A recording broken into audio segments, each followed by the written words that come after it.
The whole story begins in the square of the Andalusian Empire with a girl lying down, her hands and feet bound by chains. A man asks if the great master Senti was ready to sacrifice the black dragon's six, who is not sure if he could take it all at once. The hooded person next to him replies that the black must be placed under this dragon's heart. Actually, something happened last month. He stupidly tried to steal the main dragon from the public mountain, only to end up being expelled and able to stir up a lot of wind and waves. It didn't take long before people started screaming when the great black dragon came rushing and lunged at the girl lying down. He grabbed the girl, who was the bait, and the mage ordered everyone to start attacking. So the people kept firing, but the dragon still flew away. Later, the dragon landed with the girl and lay down complaining, but ended up letting out some sounds that even he was shocked by. He couldn't believe that his words were merging with some dragon noises, and he was surprised himself when he noticed he had huge claws. And when he fell, he also felt pain until he could look at himself in the reflection of the water and discover that he was a dragon. He wonders if he was sent to another reality and transformed into a dragon or something like that.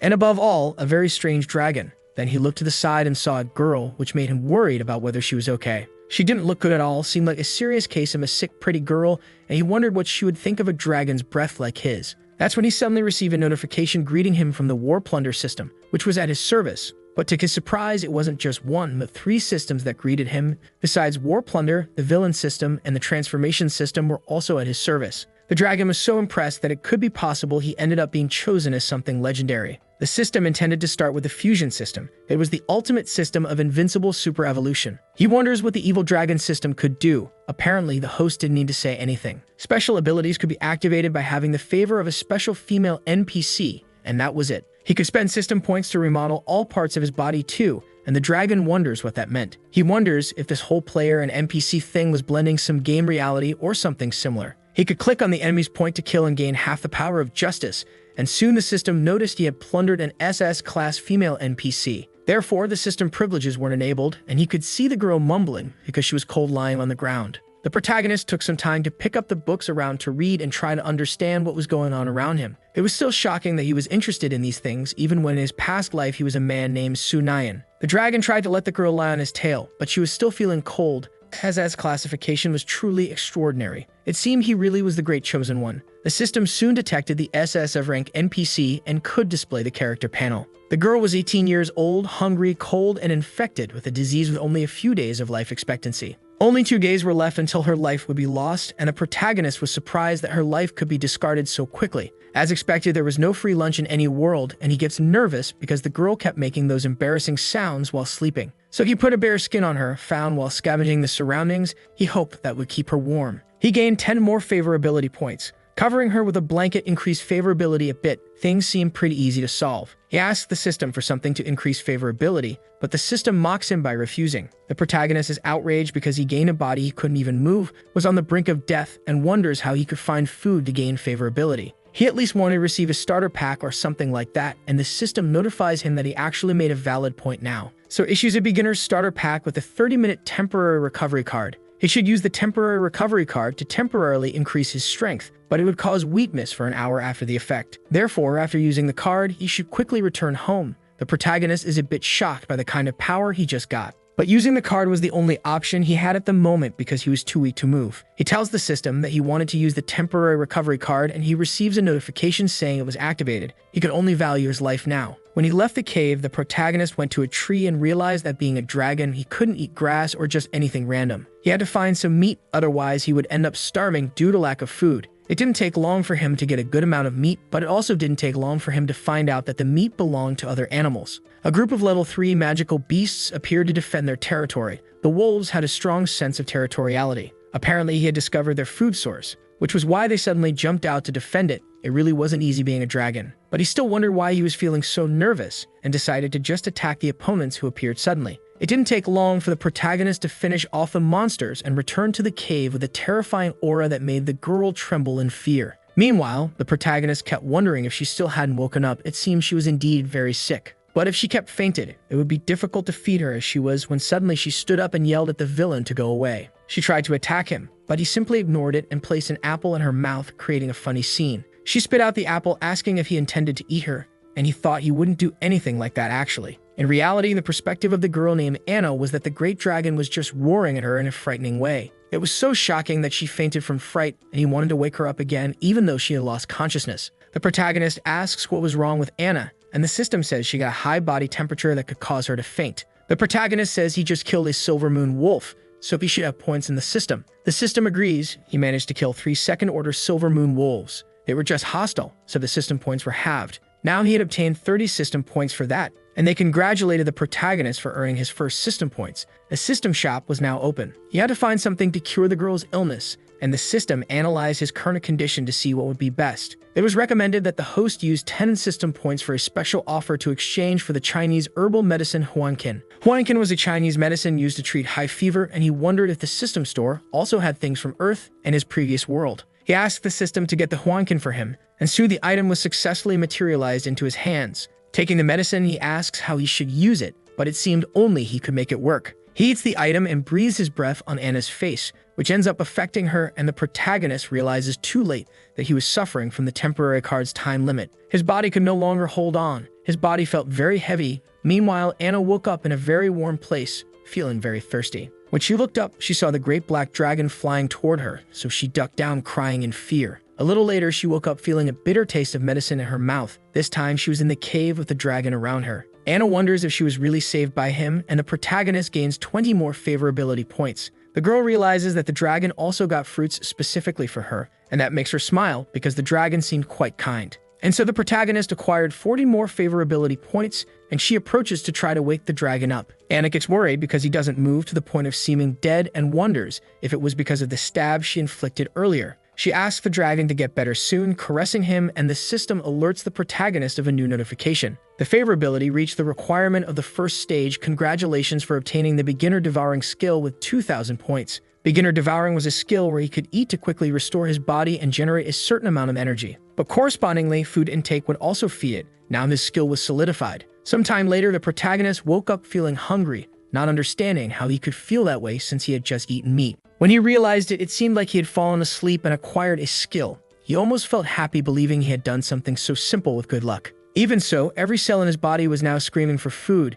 He could barely contain himself. When he looked to the side, he saw Anna asleep and even considered for a moment using her as his food. But then he took a deep breath to calm himself. He couldn't eat her, especially because her favorability was at 90 points. And what shocked the protagonist the most was seeing that he had 90 favorability points with Anna, and he wondered when it had gotten so high. He wonders if something happened while he was sleeping. Maybe she had been impressed by his great majesty. He was big and powerful. She could even have fallen in love with him. But he snapped out of that fantasy when he saw her coughing up blood. Realizing that Anna had suddenly become very weak, the system explains that besides gaining abilities, the conquest of an NPC also granted him 2,000 system points. The basic threshold for body modification had been reached, and the body modification function was unlocked. He supposed he was partially responsible. He just didn't know what kind of illness she had. Using medicine to prolong her life definitely wasn't a long-term solution. The protagonist opened the system shop and found various items from his original world, which shocked him. After all, it required 10,000 points to buy things. Only a lunatic would spend that much on such basic stuff. He wonders if the system shop could really be like this when there was an unconscious girl suffering beside him. He even ended up seeing a beautiful dress that would look good on her, and he bought the dress to put on her. Anna wore the dress and he turned his face away. He couldn't even look because dragons had barbs underneath. But before focusing on clothes, he would take care of her illness first and told the system to open the body modification function. There were external modifications: reinforced teeth for 400 points, iron scales for 400 points, and general appearance modification for 10,000 points. Internal modifications could be classified as blood vessels, heart, muscles, facial features, and internal organs. The protagonist decides to start by looking for modifications related to medical treatment, picking an item that allows a rudimentary understanding of certain things and conditions. This one was unique, and he decides to exchange for the eye modification with basic insight. The system says the modifications would begin immediately. He should be aware that discomfort could occur during the process, so he could refrain from worrying too much. When the change started happening, he writhed and complained because he felt so much pain and was even scratching his eyes. But with that, he could check Anna's condition, analyzing her twisted ankle and small abrasions on her body. The number of things affecting her left the protagonist impressed that she was still alive after all that. Suddenly, a group of people appeared at the entrance of the cave saying they had seen dragon breath not long ago. There should be one nearby. The group of black mercenaries appeared, but in the protagonist's opinion, they were a bunch of weak characters. There was a large level 21 knight named Wells and also Selena, a level 18 fire mage. The protagonist realizes that these mercenaries were not there for a friendly visit or anything of the sort, and he tells the system to modify basic reinforced claws and teeth. Scales could also be changed. The modification would start immediately. It would consume 1,000 system points. It didn't take long for his whole body to change rapidly. When he came out of the cave, the protagonist encountered the group of mercenaries and all of them saw him flying through the skies. Wells tells everyone to prepare for the new battle, and Selena wonders if that black dragon was really the same one as before, since it looked so different. She tells everyone to get ready because something felt off, and Wells calls her a coward for acting like that. He tells everyone to ignore Selena's words. If she hadn't failed to cast the binding spell in the previous square, maybe they could have captured the black dragon from the beginning. Selena becomes furious with his cruel words, and Wells simply orders everyone to keep their eyes on the black dragon that was flying west. They should follow him. She was shocked, wondering why he was flying toward the depths of the forest in that direction toward the outer edge. She wonders if it could be possible that the dragon's treasure was in that direction. He could be luring them the other way to avoid detection. The protagonist keeps flying and drawing everyone's attention before charging at the mercenaries and attacking them. His points just keep increasing as he takes down each of his opponents. Wells also charges at him to kill the dragon. But to his shock, his attacks didn't even leave a scratch on the dragon. The protagonist turned around laughing. He had wondered why his back was itching. It felt like fleas, but it was just the weak attacks he was feeling. Wells was furious, unable to understand how this could be possible, and the protagonist has to ask that in his next life. It didn't take long for Wells to be defeated, and all the mercenaries ran off in desperation because the Great Knight had been killed. But the dragon didn't intend to let them escape so easily. They would all become system points to make him stronger. The system congratulated the protagonist even though some of them managed to flee. Despite that, he obtained 150 system points from the battle. Still, it seemed like someone was missing, and he turned around remembering that the mage had stayed behind. When the protagonist returned to the cave, he found Selena using healing magic on Anna, but she got scared upon seeing him rise. Selena stood up, telling the dragon to stay back. She was trying to save Anna's life even though she was afraid of dying. She used a spell to keep the dragon away, but quickly became exhausted. The protagonist didn't understand what that was about. Seeing the protagonist writhing where he stood and the dragon unable to move due to the magic, Selena laughed in his face.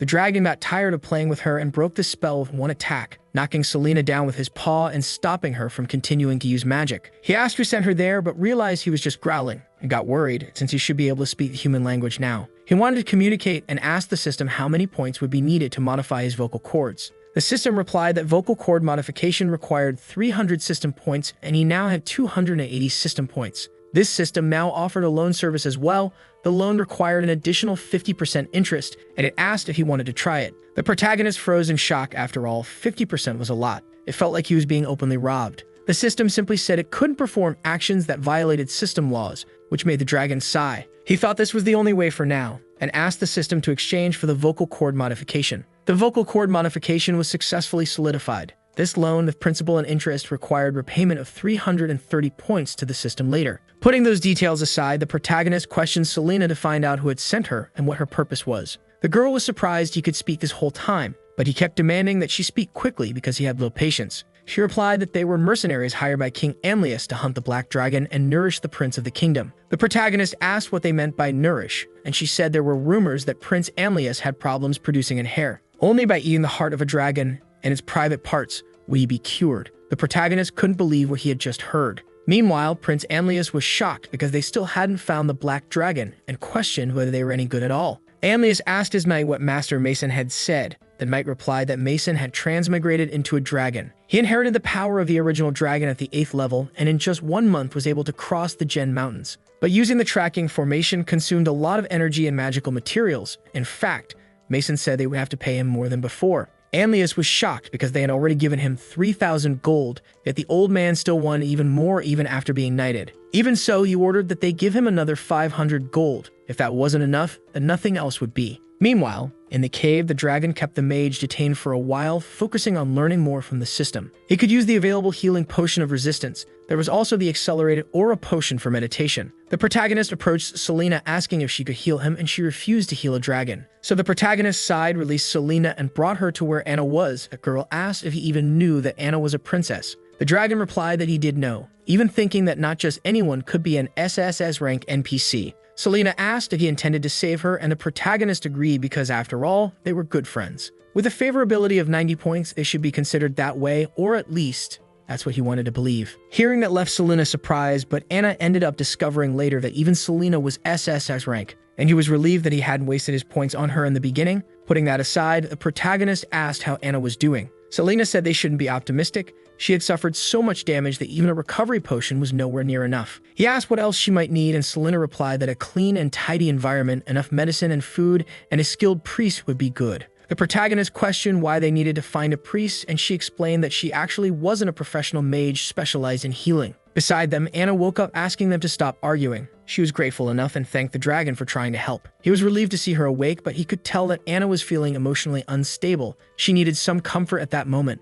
Being the case, he moved closer, and Selena reminded him that just because Anna said she was okay didn't mean he could eat her. Ignoring Selena, he approached and tore off the heavy chains from her body. It seemed they needed to find a new place to live. He held them both and said that place was no longer safe. They should find a new shelter quickly. Anna agreed, and thus he gained 10 more favorability points, reaching a total of 100 points. The protagonist received a system notification alerting him that he had reached 100 favorability points for the first time, and so he earned 1,000 system points as a reward. The three went to another place where he could prepare meat, and the girls were delighted by the good smell of the food. While they were busy eating, suddenly the protagonist stopped upon seeing a group of demi-beasts watching them, noticing something was wrong. But to his complete shock, the demi-beast approached and touched the dragon. Surprised that really was a true dragon. He never thought he would see a living dragon in his entire life, and even bowed, declaring he would offer the Broken Fang tribe and become his servant. That was a man with a dog's head, named Porikuri of the 7th level, and suddenly the protagonist found himself before a tribe swearing loyalty to him. The protagonist said he really was weak.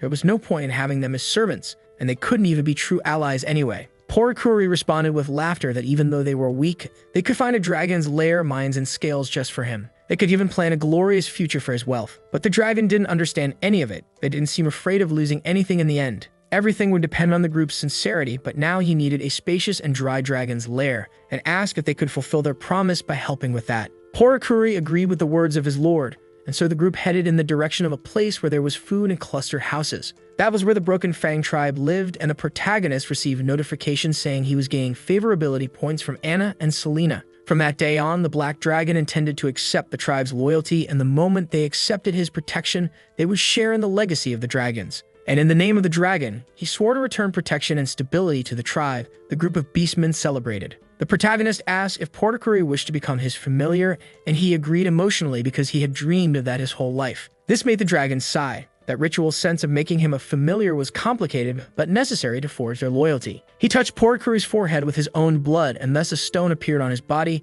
making him part of his servants. The dragon asked Porikuri what was going on with the rest of his tribe. He hadn't imagined there were so many kobolds in the group. The others said their master should decide for them. Not long ago, the kobold tribe was attacked by a group of anicaps. They led a horde of demonic spiders and ended up stealing the territory, occupying the kobold's former mine. They led part of the tribe to escape and settle in this current cave. The protagonist was surprised to hear about that. A mine meant money, and money meant he could buy some recovery potions to temporarily ease Anna's illness, and he could even sleep on a bed of gold. So he asked Porikuri what kind of mine their tribe used to occupy and how many anicaps there were. Porikuri reported that it was a silver mine. There were 5 anicaps. They were brutal by nature, after all, and they had a particular taste for sucking out brain matter. Anicaps also had a mouthpiece similar to a flute. It was used to control their spiders, and there were countless of them. The protagonist asked the system if he had the status panel for the anicaps. The system said it had no available information. He could even buy a book to find out what they were. He was shocked that such a tattered book cost 900 points.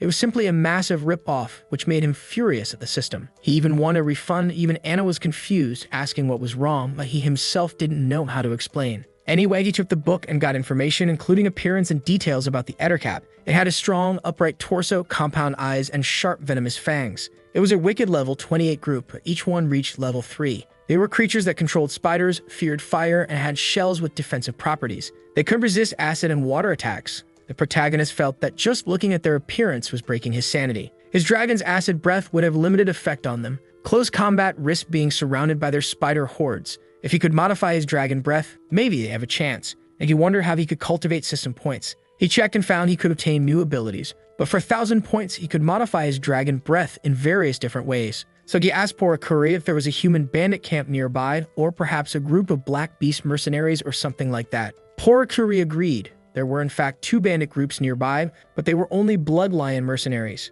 Still, he hadn't heard of any black beast mercenaries, and the protagonist ordered him to gather half the kobold soldiers. They could go together to the nearest bandit group. Hostile forces usually yielded higher system points, and bandit groups were concentrated, not dispersed, which was ideal, the perfect place to farm system points. With that, he told the girls to stay in the kobold village because it was safer, and warned Selena not to run away under any circumstances. So he departed for the Silver Moon Forest toward the bandit camp, and soon about 3 wagons entered the village as their leader returned. The humans celebrated because they had succeeded in their conquest. They cheered because their chief was quite powerful. They had gained a lot from that raid with the hundreds of brothers in the camp. They wouldn't have to worry for the rest of the month. Suddenly, the chief looked to the side and saw a group of men carrying a chest, and they said it was a gift for their chief. A man appeared desperately to report that a black dragon was approaching. He had entered and was destroying everything around. The protagonists stormed the camp and attacked until everyone was running and screaming for help. It was the black dragon approaching. Despite that, they couldn't do anything because the dragon was flying too high, and they were bathed in his aerial attack. They could barely see with how much it hurt. Meanwhile, the protagonist was receiving notifications that he was gaining more and more points thanks to the battle. In the end, they won, and the kobolds celebrated the great victory. They told him there were many chests there. It must have been what had been stolen. They confiscated everything that was there, and the protagonist agreed it really was a great find. They should take it to the lair for now. Inside the boxes, they managed to store not just money, but fruits and various important potions and food that had been left behind. But what caught the dragon's attention was the transformation potion that was there. The low-level transformation potion was now in his hands. It allowed non-human beings to gain the ability to transform into their human form, inheriting 10% of their strength for 1 hour. With that, you could transform into a human again and return to Anna and the others in a more friendly form. He could even imagine them being impressed by his appearance. Selena might even apologize for her earlier rudeness. Still, if calculating his age according to dragon years, he'd end up being just a small boy, and that would be truly insane. Anyway, he decided to drink the potion. It would only last an hour, and he could just return to his normal form after the effects wore off. It didn't take long for him to gain his human form, but Porikuri was shocked because the dragon had suddenly taken human form. And the protagonist himself didn't know where his clothes had gone after ending up so exposed like that. The system asked him to wait. Due to the rapid transformation, the system was still loading the new information. It didn't take long before he was properly dressed. He was almost as handsome as in his past life, at least. He was worried about the differences between humans and dragons, and some things couldn't be done. But now everything was fine. 6 hours in his human form should be enough, and he asked Porikuri if everyone was equipped. The kobolds reported that once the chests were loaded, all the baggage would be ready. Now was enough. They could return to the lair, and as expected, the duration of the potion was quite useful. He could transform into a human and dragon as he pleased. Meanwhile, Selena was alone with Anna and felt it was the perfect moment to escape. Anna asked where she was going, and Selena stopped walking, commenting that she just intended to take a stroll. She laughed, asking where they should go. Their dragon hunt had failed. The mercenary group had been completely annihilated. Even the humblest support mage would have a higher place than her if she returned empty-handed like this. Still, Anna was too distracted by the little kobolds being born, not interested in running away at all. Selena asked if she wasn't afraid of all of the evil dragon who captured her, and Anna said that actually the dragon was quite kind. That truly surprised the mage. It didn't take long before the kobolds saw that the protagonist was back. Selena was shocked they returned so soon, and of course, the protagonist arrived happily to greet them. But when he realized the village was actually full of fainted kobolds and Selena was barely standing, struggling to stay awake. When he approached, he asked what happened, and she told him Anna had been captured by the spider monsters. She apologized because it was all her fault. She had failed to protect Anna while he was away, even though that was her only task. Selena thought he would see her as completely useless. Whether in the mercenary group or anywhere else, she always messed things up. But he replied that it was okay. It was his fault for not returning in time to protect the village. To his surprise, favorability with Selena increased by 50 points because of that, and she previously had minus 30, now she had 20 points. He successfully captured another NPC. Her favorability had reached the first stage requirement. With that, the protagonist obtained the ability Sage's Tears and was also rewarded with 2,000 system points. Then the dragon asked the system to exchange for primary modification and primary accumulation of dragon breath. The exchange was successful, and now he had spent his 2,000 system points. The modification would be quite powerful, so he had to protect his throat. Selena froze in shock when she saw the dragon coughing up blood out of nowhere, but he assured her he was fine. Then he ordered Porikuri to head for Itwin. After they dared to capture Anna, it seemed they clearly didn't want to live in this world anymore. In the depths of the Silver Forest, they followed the path where Porikuri guided them, saying this was the territory of the spiders raised by the monsters. The mine up ahead was their stolen lair, and the protagonist told them to hurry. They would attack the mine right now. They had no time to waste now, but before the protagonist could fly, he suddenly found himself trapped in a spider-filled web. When he couldn't move, he attacked with his fire, killing the giant spiders and earning 300 system points. Then, he invaded the mine and demanded to know where the half-human girl they had just kidnapped was. While moving forward, he took his human form and continued until he found Anna trapped in the spider's web. Even a bit confused, Anna smelled the dragon and recognized him. It didn't take long for him to free her from the web. She thanked him for saving her, thinking that he actually looked very good in his human form too. The protagonist laughed. After all, she was a very important person to him, and of course he would save her. Immediately, her favorability increased by 100 points. He was congratulated by the system for reaching the second stage of favorability and obtained the intermediate devourability. Special abilities could be directly solidified and were changing. He also received 3,000 more system points. Intermediate Devour allows not only the restoration of the body's condition, but devouring prey increases strength and promotes physical growth without being limited by age. He was thrilled because he had received many points. It was simply the result of sparing the lives of SS-ranked characters. They always promoted him generously. It seemed that increasing favorability was much more effective than defeating monsters to gain experience points. But in fact, he was surprised that she recognized him right away, and Anna laughed, saying it didn't matter what form he was in, she would always recognize him. Returning home, the protagonist pointed out the potions for Anna to drink and recover from her illness. It was a healing potion made from herbs, and she should always remember to drink it at the correct time. Quickly, the potions also helped increase her favorability points. In fact, the protagonist felt that the increase of just 1 point at a time was much slower than usual. Beside him, Selena became furious, questioning how he could make Anna keep drinking potions non-stop. They were for healing, not meant to replace meals like that. He ended up realizing that the mention of sugar was actually a good one, because maybe there were sweets among the spoils of war that were perfect for taking medicine. The protagonist went searching through the chests until he found one that looked very special. When he opened it, he was surprised because inside there was a girl tied up and restrained. He asked what exactly that was, and Selena immediately approached, questioning what he was doing and slapping him because he looked at the restrained girl with a perverted expression. Anna came over asking what happened to Selena, and she ran to cover Anna's eyes because children shouldn't see that kind of scene. Even so, both girls ended up seeing the one who was tied up inside the box, and he himself was confused. He ended up getting hit as if he had been the one who locked her in there. But if they didn't believe him, they could just ask the girl herself. When they removed what was preventing her from speaking, the girl screamed, cursing that the bandits had imprisoned her and demanded to be freed, furious. Anyway, Selena approached to calm the girl down, which only made the protagonist's favorability with Anna drop even more. He was saddened after being so unfairly treated and asked how exactly Porikuri explained things to them. Porikuri replied that he had only done what the protagonist ordered, loading the chests onto the cart and bringing them back. He never knew there was a person inside, so it wasn't his fault. And in parallel, at that moment, a grate will spread throughout the world. A notification arrived for the protagonist warning that a world mission would take place where a beginner village would be generated within 3 days for the arrival of the Chosen One. The protagonist asked Selena if she saw anything, and she grumbled that she only saw a damn dragon, which made him complain because that wasn't what he meant. But it didn't seem like she had seen the alert, so he asked the system what that meant regarding the arrival of a Chosen One. The system said that permission had been granted for the world with mortal destiny. That is, the game world would soon be realistically affected by the incomprehensible winter. This wager concerned the fate of this world. The result was that the protagonist heard about eliminating the players. He was surprised because apparently the players were supposed to be resurrected individuals from another world who would enter the game. He had never heard before of a world becoming a game in real life, and the system confirmed that the players actually came from the Water Blue Star. It was a world with a highly developed game industry, similar to his own homeland's world. The protagonist reflected on the idea of a parallel world. If that were the case, he didn't have to worry about them. They were part of his people anyway, but even so, it was impossible to eliminate the players because all of them could revive. The system said that players could be resurrected, but each time they were revived, the delay would double from the previous one. The first resurrection would take 5 seconds, the second 10, the third 20, and so on until their time limit ended.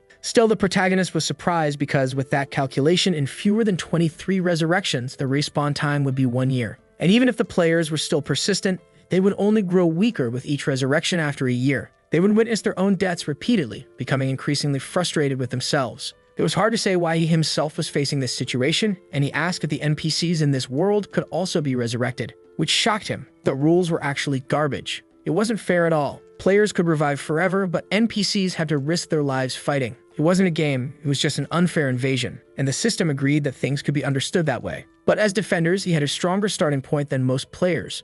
The power scales were balanced. They were simply shaped differently. Besides, the losing side was destined to be destroyed. Hearing that left him surprised, and he asked the reason for that. Maybe it was because that fantasy world had been turned into a game from the beginning. And he asked if they had even asked for the consent of those inside the game. They were just playing with lives as if they were gods. Anna realized a little later that the protagonist had returned to his dragon form, and he was frustrated because he reverted too quickly, wasting the potions for nothing. She asked him not to be angry, as they had discovered what happened. It was the bandits who did it, and it wasn't his fault. The protagonist tried not to think she was avoiding the topic, but more than that, you couldn't understand why she was wearing clothes different from usual. Anna said her clothes were ruined, and Selena found those outfits in a box and had to change. When he looked at Selena, he realized she had made both the other girl and herself change into something different. He never knew she had such strange tastes, and she replied that actually it was just a disguise after all. Only classification A? Not even that other girl had rank. The protagonist considered converting her into points in the system right away. In fact, when he stopped to look at her appearance, he ended up deciding to keep her as a pet because it seemed better. He really liked that, but it was kind of cheating, just making them change back into normal clothes at once. The more time passed, the more the protagonist felt this world might really be a kind of prepared game. Since fate allowed him to see that information, it suggested he should use it to fight the players. That being the case, he could no longer relax, and that's how all the monsters around him ended up swearing loyalty to him. It would be better to make a simple map and integrate them. Besides, he planned to check the things the system had for him and his abilities. Now you have the Variant Dragon Breath, Primeval Hunting, the Devouring Dragon's Power, Sage's Tears, which was a passive ability, and Experience Sharing. The 5-dimensional attributes could be improved through daily training or leveling up. Killing natives gave the protagonist no experience. He would have to kill players to gain more of that power. However, the players had no such restrictions, and since there were more natives, players naturally had many opportunities to level up. That was a resource with a good appearance. Manipulators on both sides wanted players and natives to fight to the death. The 5 dimensions could be improved through training. By all indications, this could indeed be a turning point. Then the dragon asked one of the kobolds to come closer. He did. The kobold named Huck came into his service. The protagonist checked the kobold's information but wasn't very surprised to see he was indeed so weak. He ordered the kobold to run around the cave for half an hour without stopping even once, or else he would eat him. This forced him to run for that half hour before stopping, and the protagonist was impressed because it actually wasn't bad at all. It seemed that training really could improve the 5-dimensional attributes, and just then, the girls returned after changing clothes. Shortly after, they prepared a map of the Silver Moon Forest. It was actually drawn by the previous kobold chief. Each of those monster communities had their own leaders, and the protagonist ordered Porter Curry to gather all the kobolds. They could bring their things because he had something big for them to do, and later in Silver Moon, the leaders of the 3rd-level Fire Rabbit, Snake Chicken, and Boar were defeated. In fact, he reached the 3 leaders and told them to calm down. He didn't intend to eat them anyway, as he knew this world was facing a real crisis, which was why he told the leaders to unite. The Silver Moon Forest was their home, so they could take up arms to fight and drive the enemy away. The others ended up yielding under the dragon leader's orders, agreeing to work under his command and become one big family. He was surprised because that's how the sage's tears were used. It was almost like the speech of a true protagonist. Whatever a protagonist says, everyone would believe without hesitation. Suddenly, he almost felt like he was in a pyramid scheme. The rabbit leader asked the great dragon how they could fight the enemies, since after all, they were very weak monsters. And the dragon agreed. What they had to do next was something very specific. They would simply start training. The protagonist made all the monsters undergo very strict training to conquer the forest and defend their territory. They could only wait to see the results of these efforts. He certainly intended to win that bet and survive. At another moment, the humans ended up stopping in the city, where they were shocked to look up and see that something had appeared. A giant hourglass appeared, as well as a news message announcing that the game's betting world was about to begin. One of the people called was Daniel A. Jason, and even he had no idea what was happening or what the term player was supposed to mean. But not only Daniel, Brenny and several others were sent to the game, where the system simply picked whoever it wanted. The first rule of the game was that players could not leave the game before death. After death, players would enter the world square to await resurrection. They were supposed to complete missions because that could guarantee invasion points. Points could be exchanged for items and daily necessities. They could also be used to buy resurrection time, so invasion points would always be exchangeable. The second rule of the game was that treasure chests would appear randomly in the game world. These chests had rewards such as invasion points, equipment, and other things. There were also war spoils. The rewards could be traded as well as they were collected. Another rule stated that the time for the first and second resurrection was 5 seconds. Each time to return would double, so they should value their lives and be careful. In the Silver Moon Forest, the protagonist received a report saying that the results of the monster training were remarkable. The gnolls and blackwater serpents near the forest had gathered under their command and were currently getting even stronger. He was quite satisfied until he was suddenly startled by a huge number of notifications about the generation of a beginner village. The first rule was for players who should descend to different areas of the world as beginners and settle into villages within 1 week for their own protection. Within the village during this period, anyone from the outside could be teleported inside. If it were a creature other than a player, it would be sent outside the village. Beginner Village number 1 of Sakura emerged on the Morgan Plains near the Silver Moon Forest. The protagonist ended up surprised as well when a large golden chest appeared, and he realized he was the treasure guardian. When he opened it, however, there was nothing inside. This treasure chest might have just been a means to distribute the rewards, but rewards could only be obtained when a player opened it. It was bad enough that he couldn't be human anymore after transmigrating there, and now he was being forced to guard a treasure chest. So he began speaking with the Grey Wolf leader, the Snake, and all the rest of those who had joined him. They should search for those chests in the forest and bring them all to him, and he ordered poor Kure to bring all the poison bombs and traps, and other things they, as kobolds, had made, and the protagonist asked the system if there was such a thing as a world map. The world map had been updated after the arrival of the players. Unlocking it required 10 system points. He unlocked it after seeing it was cheap, and he sighed because it really was an unfair war. Although players were weak at the start, they had the advantage in numbers, and now they had 7 extra days of absolutely safe development time. But based on his years of gaming experience, novice players had a fatal flaw. They were too curious. It didn't take long for all the chests to be gathered at once, and he ordered them all to be opened and distributed. They could place poison traps, bombs, and other toxic items separately,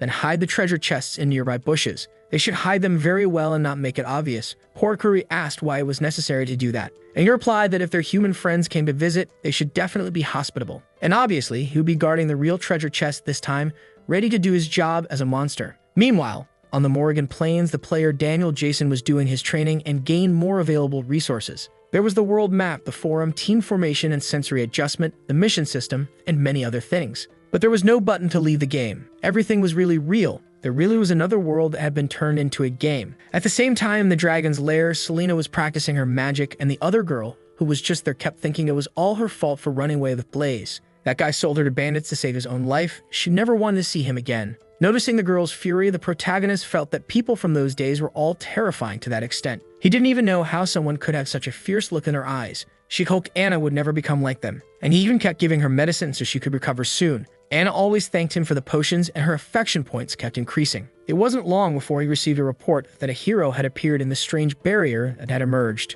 And the protagonist lets out an evil laugh. It seems someone could barely wait and was ready to explore that other world. Meanwhile, on the Morrigan Plains, the players could hardly believe how easy it was to level up. They even built a house upon reaching level 5. Killing a few small monsters for practice wouldn't hurt, but even so, leaving the starter village was kind of dangerous, and one of them said they should go back. Another player complained that they were bringing that coward because they cared too much about him. Otherwise, after 7 days, he wouldn't even survive on his own. He would be begging to go with them later, and they might not even agree. Another player agreed, saying as long as they had a piece of meat, he'd at least get the bone. The cowardly player pointed out that there was a chest nearby, and the other two got excited because they had found treasure quickly. But it turned out that all the chests they found only brought trouble, and they never understood why there was only garbage inside them. Eventually, all the players got separated, and one of them ended up dying to the protagonist simply from being startled. Killing a human player granted 10 system points. He was shocked that they were that weak, and it wasn't long before the cowardly player was found and taken as a hostage. The protagonist asked who he was and why they were invading his territory.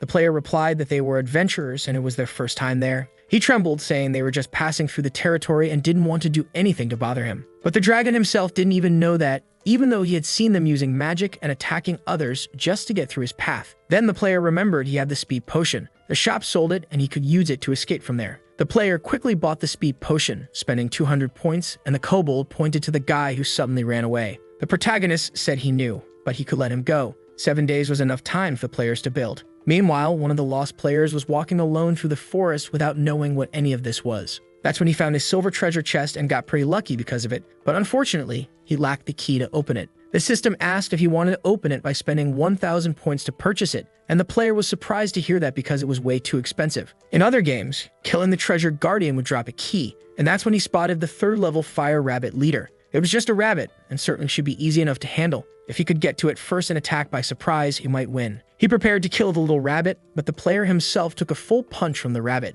The giant rabbit asked if he was a smartass trying to steal the treasure chest, making the player retreat in fear. He was impressed, wondering how a 3rd level rabbit could be so strong. Something like that was far from scientific, and he didn't even know if he should call for help or anything like that, and the rabbit told him to open the chest, and he might consider sparing him. With nothing else to do, he decided to open the chest, and so he received the key by consuming 1,000 points to unlock it. But he never expected that opening the chest would make a bomb explode right in his face. Meanwhile, the humans were finishing building the houses. They managed to complete the houses and gained invasion points for that. They also built a tower that gave 1,000 points. Jason was finishing setting up the wall to protect the surroundings when he saw an adventurer running back. He asked what happened, and the cowardly adventurer tearfully said he saw a dragon and everyone should run away now. Jason asked where the dragon was, and the others laughed. After all, it must have just been an exaggerating kid, since this was a starter village. There was no way a dragon could be nearby. But the frightened adventurer pointed to the forest, saying it was true. One of the adventurers had been killed on the spot by it. He had only managed to escape after using a speed potion. Jason mentioned that if there really was a dragon, they wouldn't last very long there. They had to take the wood and stone used in the houses to create towers and walls to defend against the attack. The girl beside him even felt sad because she would lose the house she had just built. Meanwhile, Selena and the other girl were bored. The protagonist asked what was wrong with them, and Anna replied that Selena was sulking because her magic was failing. Evelyn, the other girl, wanted to kill someone, which caught the protagonist by surprise, and he wondered if someone could really say something like that with a smile. Anna must have truly been corrupted by evil to say those things with such innocence on her face. The protagonist receives notifications saying that one of his followers killed a player and he earned 10 system points. Soon Porikuri appears saying they collected all the treasure chests. There were various things inside when they opened them. Upon opening, they could find some things like a book and parts of items to forge new materials. But what caught the dragon's attention was the blueprint for a tower, something that would be of great interest to them. Apparently, it couldn't be used, and he wonders if only human players could use it, or if there were other conditions. Selena became interested in the ice skill book and approached the protagonist Sunayan, asking him to give her that magic book. Sunayan ended up agreeing, and Selena didn't understand why he kept looking at her with such a distracted expression. In any case, he would lend the book for a while, and even so, the protagonist noticed that his favorability with her had increased a bit. Later, Sunayan received a notification saying it had been detected that he was in a newly open area placing a blueprint. He could confirm the empty location to start building a tower using the blueprint he was carrying. As Sunayan expected, although that power couldn't be used inside his cave and near the tribe, he could still build outside. He saw only an empty simulation construction box reflected and had to concentrate to find a suitable spot to place it. Building a flaming arrow tower required 10 tons of stone, 3 tons of wood, 20 workers, 5 kilograms of food, and 12 hours of construction. The available worker races were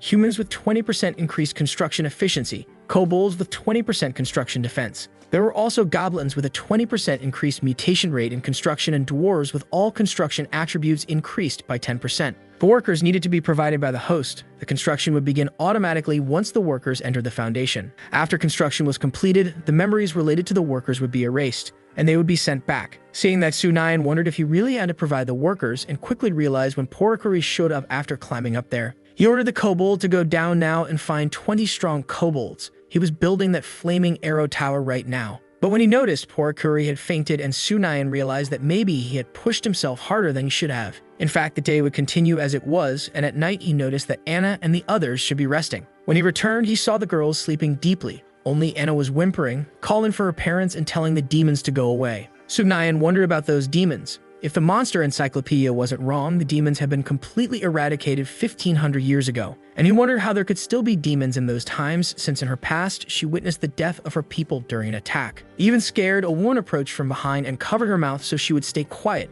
and they could escape safely. The older sister hid Anna inside the wardrobe, asking her to stay there no matter what, and not come out at any cost. Later, however, that same sister ended up being attacked right before her eyes, and her power ended up awakening. The protagonist, meanwhile, wondered if all that was part of her nightmare and the illness that always made her sick. After all those days of herbs and potions, her health bar finally turned green after such a long time. But no matter what medicine was administered, Anna's remaining lifespan was stuck at 63 days with no sign of increase. Her status said she suffered from a severe illness and would die within 63 days.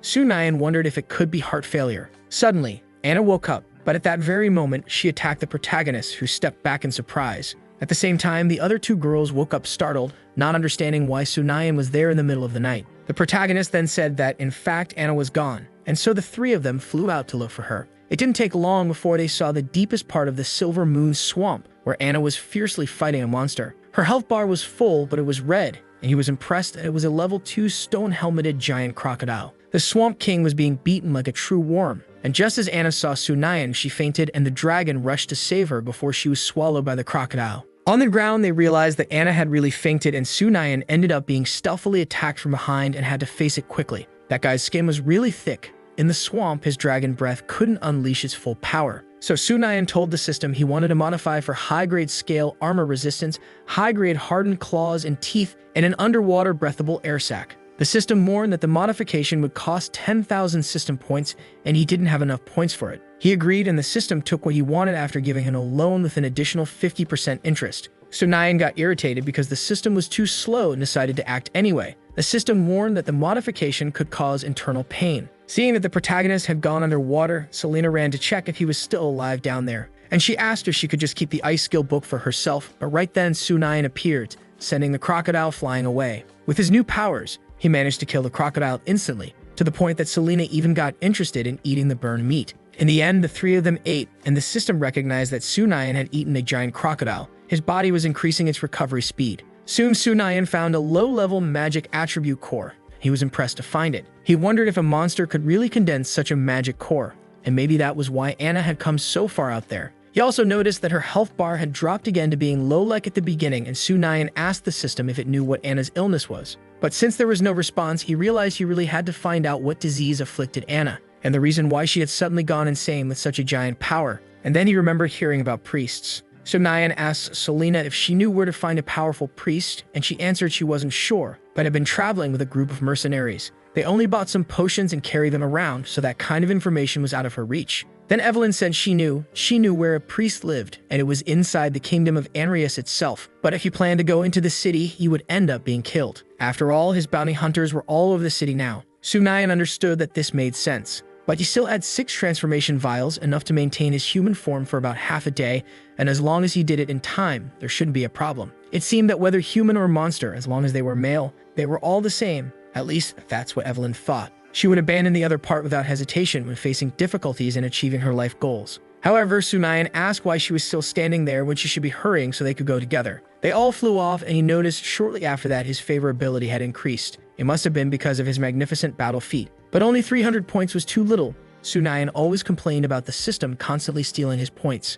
Just out of spite, the system took the 300 points to deduct from the loan. He still owed 9,000 points to settle. Sunayan had to hold back until he finished paying the debts of that other world. Life under capitalism wasn't easy at all. Outside the royal city of Anrius, the dragon arrived carrying Anna, and they were ready to continue their search. In the royal city of Anrius, where everyone revered the arrival of the great and brave Knight Blazer, it was actually quite impressive. They said Blaze single-handedly eliminated the group of bandits and even cut off the head of their leader, becoming very popular among the masses. They also heard he was heading to Lyria with the great mage Mason. Sunayan wondered if that group of bandits wasn't the one he himself had dealt with. It was surprising that Blaze was stealing credit for something he hadn't even done. He even claimed to have defeated a dragon. If Sunayan weren't busy with something else right now, he would have him beheaded just to show him what was good. Meanwhile, the protagonist continued toward the priest's house according to Evelyn's instructions. The priest's name was Rogue. He was in a wooden house west of the royal city, with a tree that had white flowers near it. Evelyn didn't intend to go with them to the city, so she just passed along the information for Sunayan to follow.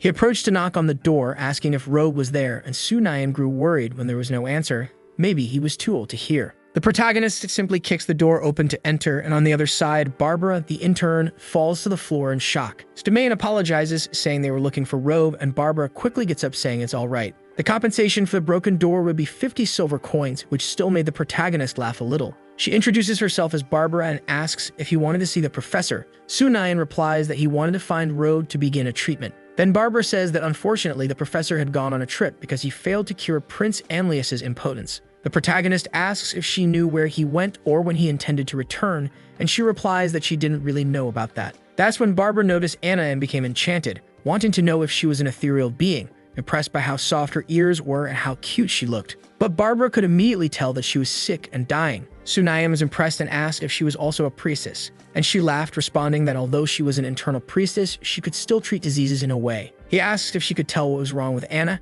She had suddenly gone insane the night before and then fell into a coma. Barbara guided them to first lay her down on the treatment table, then she approached to start touching Anna. And Sunayan didn't understand if that was really how priests treated illnesses. Now he could understand why Anlius's condition hadn't been cured. Then Barbara found what she had been looking for and said that Anna had been afflicted by a brutal curse. The source of the curse was in her heart, and the other symptoms were just extensions of it. Moreover, that curse was extremely dominant.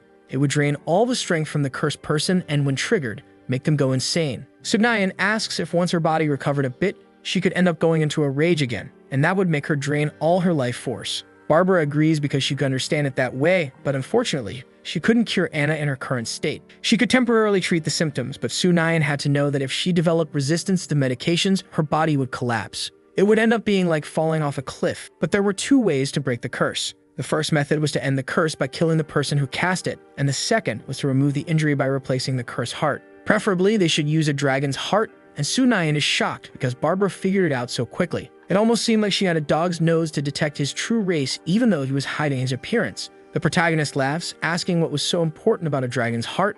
After all, it was a complicated material to find. Maybe there was another treatment method. At that moment, Barbara mentions that unless he finds the legendary Great Spiritual Spring and bathes in it, that should be able to delay the curse. But the Great Spiritual Spring had dried up, or he could go to the Winter Empire on the northern continent, where high-ranking priests could perform a purification ritual. But Barbara feared that Anna wouldn't have enough time to get there. That's when she remembered something. He could find the witches. They always had all kinds of strange and wonderful ways to treat patients, but their whereabouts were usually hard to determine. She only knew that they had appeared in Ulster in the past. The protagonist asked about that because it was the first time he heard of it, not knowing if something like that could even work. And he suggests that Barbara could use healing magic to help her recover first, and then they could talk about the rest later. Barbara agrees, asking him to wait a moment, then turns around while Sunayan asks what she was looking for. She comes back showing that it was a beginner's guide to basic healing and says you can relax because everyone has a first time.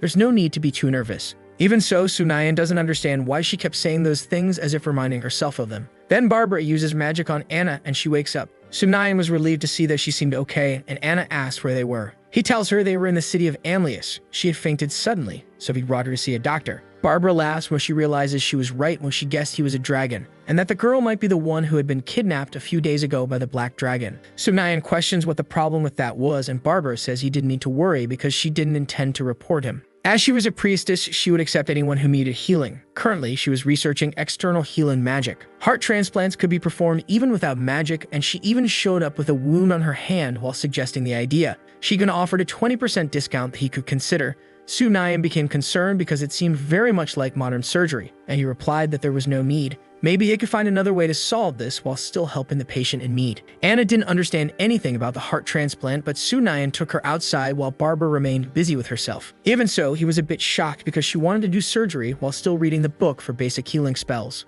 Outside the royal city of Anrius, the protagonist accompanied Anna, asking what the problem was. Maybe she was still uncomfortable in some other way. Anna asked if the illness she had was incurable, and Sunayan replied that it was just a curse. In the name of the dragon, he swore he would make her better as soon as possible, and she was moved because Sunayan made an oath for her. And Anna reminded him that he should never promise to save her at the cost of his own life, and he replied that he understood, even though there was no need to worry because he would find a way to end the curse. That's when Sunayan suddenly received a notification from an NPC. A female NPC had sent him a summoning invitation, and the system asked how he would like to respond to it. Meanwhile, inside the National Temple, the said NPC was performing a blessing ritual for the great goddess. Despite that, Sunayan received no further responses.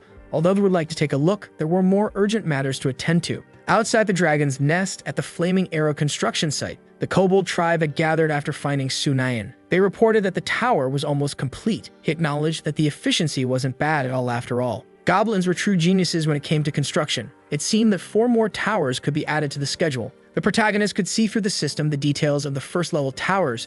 They could receive upgrades with many points to be added. It was fully automatic, just 1 arrow every 10 seconds. It was very slow, so they could first test the power of the Flaming Arrow Tower. Sunayan ordered Porticuri to aim at the stone wall, and they fired a flame arrow to test its capabilities. Sunayan was impressed because the attack caused great destruction. A flame arrow had done that much damage. He asked if this wasn't some kind of simplified version of magic. No wonder the attack speed was so slow with such high critical hits. Since construction workers were different, the results would also be different. Sunayan wondered if there would be a similar effect with different monsters operating it, and so Sunayan ordered Porticuri to fetch 20 of those fire rabbits. He wanted to perform an experiment and also asked the rabbit leader for him and his fire rabbits to enter and try it out. Now Sunayan felt that things were going well. It seemed that the tower's attacks could change according to the creature using it and their summoned abilities. With these towers, defending the dragon's lair wasn't a problem. It was just that the range and attack speed needed to be improved. He asked the system what was needed to upgrade the Flaming Arrow Tower, and the system replied that upgrading the Flaming Arrow Tower required 10 magic beast cores.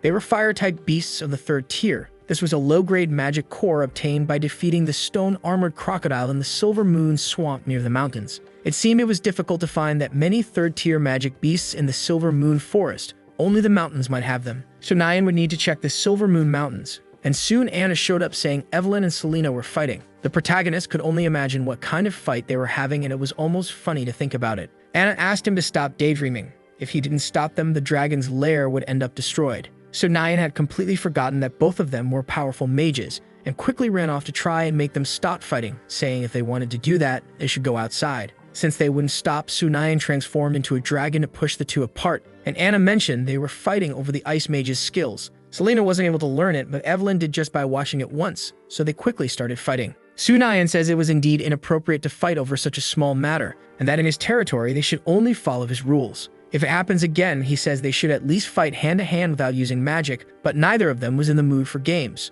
But alone, Selena was furious because she was frustrated, not understanding why she couldn't learn something like that, and she didn't want to feel useless. She kept attacking so much that a piece even flew and hit Sunayan on the head, and he complains when Selena mentions that he himself told her to go out and fight. He says it was just a silly fight. There was no reason to get so angry to the point of running out in the middle of the night punching trees.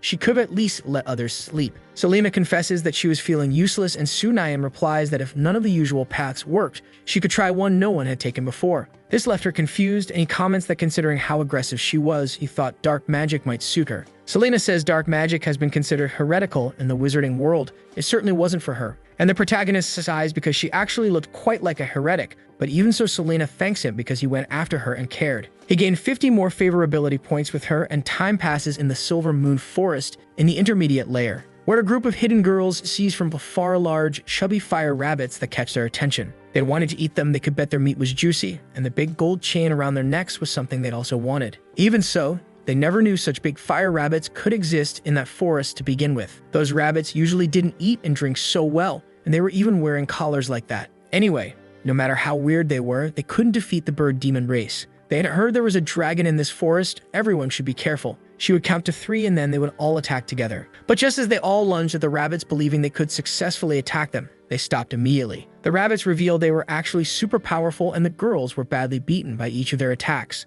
They couldn't defeat them, and it didn't take long for the 3 to be caught and sent to the dragon's lair. Sunayan asked if they were the ones who attacked his familiars, and they said they didn't mean to offend him, they were just starving. A few days ago, a band of hawk eagles came from the other side of the Silver Moon Forest and stole the nests in the Silver Moon Mountains. They stole food, stoned sheep, and even killed people from their tribe, and Sunayan became curious about this. It seemed there was another novice village on the other side of the Silver Moon Forest, and they begged him to help reclaim their home and rescue their people. Hana, the chief of the bird demons, swore she would gladly offer her life and her tribes to serve the great dragon, along with their stone sheep. Now Sunayan could understand their motivations, but he asks why they chose to target the fire rabbits specifically. Hana was the leader of the bird demons at level 17. She had some special abilities like flying and a sweet singing voice. Also, the personality of the old Six was very suitable for reconnaissance, and her voice could be used to confuse players. Then Sunayan marks her forehead and accepts her request, making her and her tribe part of his people now. Anna, seeing that the protagonist intended to go to the Silver Moon, says they all wanted to follow him too.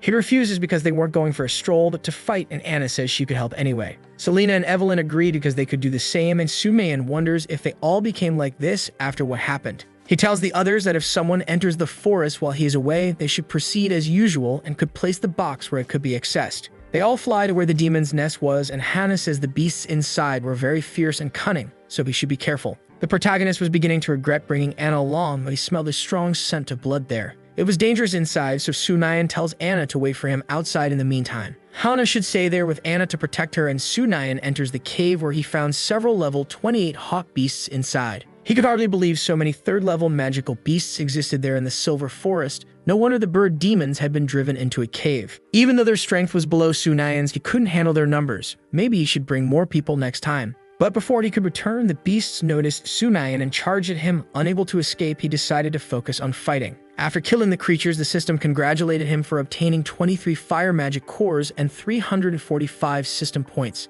It seemed that the magical beasts had already condensed their magic cores inside them, which could be quite useful. That's when Sunayan realized there was still one beast alive. It was a mutant hawk demon, due to its large size. Although its speed was hindered by its size, in terms of power, it could be said it was tough to bring down. The two began fighting, and Sunayan ended up injured. As expected, it was really quite fast. He heard Anna shouting for him to be careful, and Sunayan had his wings hit, falling before he could return to battle. Anna was worried about the protagonist and asked Hana to check what had happened, and they approached Sunayan. Anna ran to see if Sunayan was okay and why he was bleeding so much, even cried hoping he wouldn't die. Sunayan quickly got up asking her not to cry because he was still fine, but Anna was worried because he was bleeding too much. He was fine, just a bit hungry. He would be okay soon after quickly feeding. Suddenly, Sunayan received a black core. It was good he swallowed hard as it allowed him to gain more resistance and defeat the hawk beast. But it was right then that Anna was suddenly grabbed and kidnapped by one of the hawks. Sunayan attacked and she ended up falling after being released. Anna plummeted from a great height and felt relieved because she survived by falling into the water.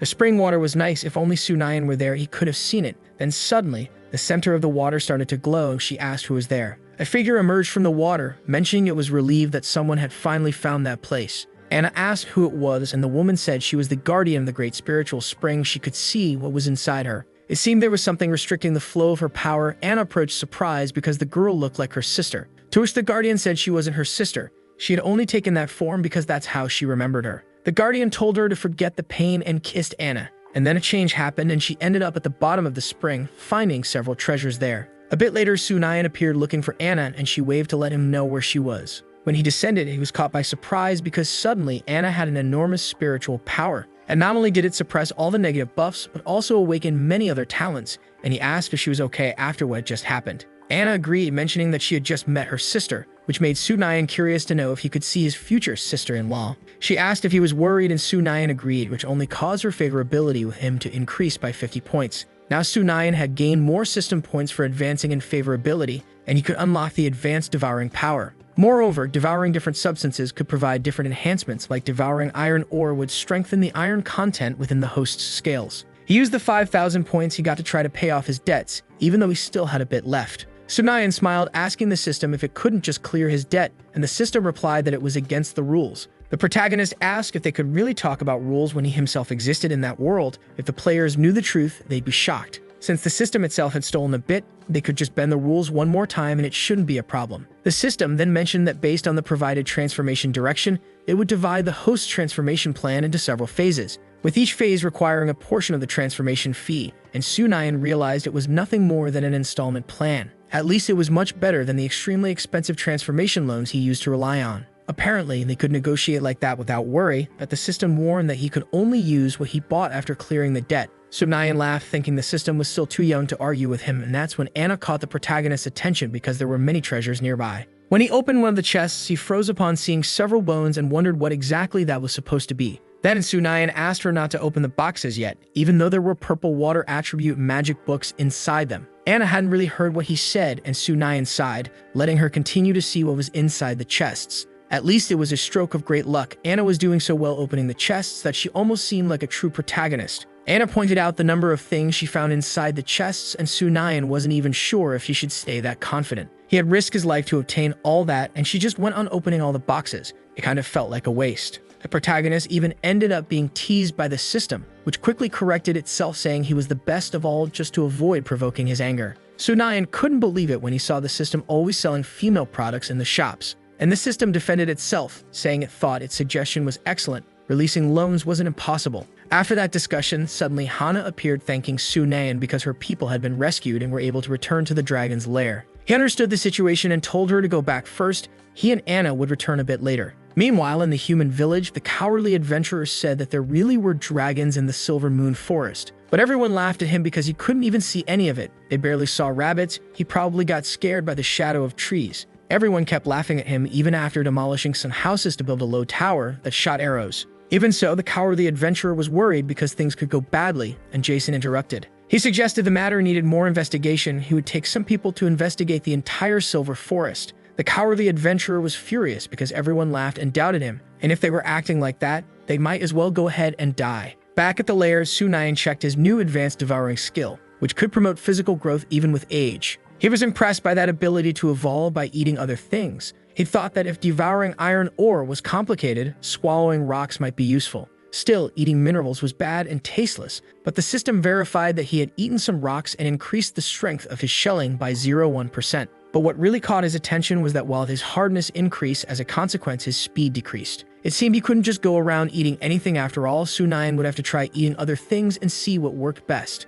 He ate gold and increased the strength of his scales and resistance to fire. Eating silver increased scale strength and resistance to poison. Devouring a mountain wolf increased all attributes when hungry, but in the end Sunayan only slightly raised his stats. He even ended up biting his own tongue by accident, and the system reported that devouring black dragon meat increased the purity of the Canistia du Lepata Quaterus gene. That new term made Sunayan curious to know whether it was some kind of ancient dragon gene or maybe a blood relative of his. If it was a male dragon, it might be his great-great-grandfather, and if it was female, his great-great-grandmother, and so he continued doing a few more tests. It seemed that devouring minerals like gold and silver could increase scale resistance. Silver offered poison resistance and gold fire resistance. There was a mine near the dragon's nest worked by kobolds, but getting gold would be more complicated. After defeating the king of a certain country, walking through the human world shouldn't be so hard anymore. Suddenly, Anna appeared showing that she found several interesting things and they were all pretty cool. That lucky character setting was a bit much, and it didn't take long before they returned to the dragon's lair. Porikuri reported that they had been silently observing the hero's movements in the forest these past few days, placing new items into the open treasure chests. The protagonist praised him but hoped the items placed in the chests were truly valuable after all. And he replied there was no need to worry, they were just some cooked stuffed intestines. Those guys seemed really happy to get them. Sunayan hadn't expected Porikuri to be so weird as to exchange treasures for stuffed intestines. Then Hana suddenly appeared to report that she had found silver and Sunayan felt relieved. It seemed the players couldn't wait any longer and were ready to bite the bait. He ordered Porikuri and the fire rabbits to take the soldiers to the flaming arrow tower to attack. The blackwater serpents, chicken snake beasts could prepare an ambush trap, and everyone began to prepare for the great battle. In the Silver Moon Forest, the humans kept complaining because there weren't even monsters or any other animals inside. Still, Jason said to be careful because when something seemed too good to be true, it might be a trap. But the girl didn't even believe anything could happen. They were just unintelligent monsters. They couldn't even set traps. But it didn't take long before the players started getting picked off by the monsters one by one, and each of them began to be killed. The players were attacked by the monsters, and Jason was shocked because for some reason the jackals, which were supposed to be common, were hard to deal with. He managed to kill some monsters and level up, but it was still difficult, and he shouted for everyone to run. Jason made his way to the outer gorge of the dragon's nest and told everyone not to stop because it seemed they were no longer being chased. The monsters weren't trying to fight. It was more like they were driving them all away, and he wondered if there could be something worse ahead. One of the players pointed out and asked what those things growing on the cliff wall were that looked like giant bamboo shoots.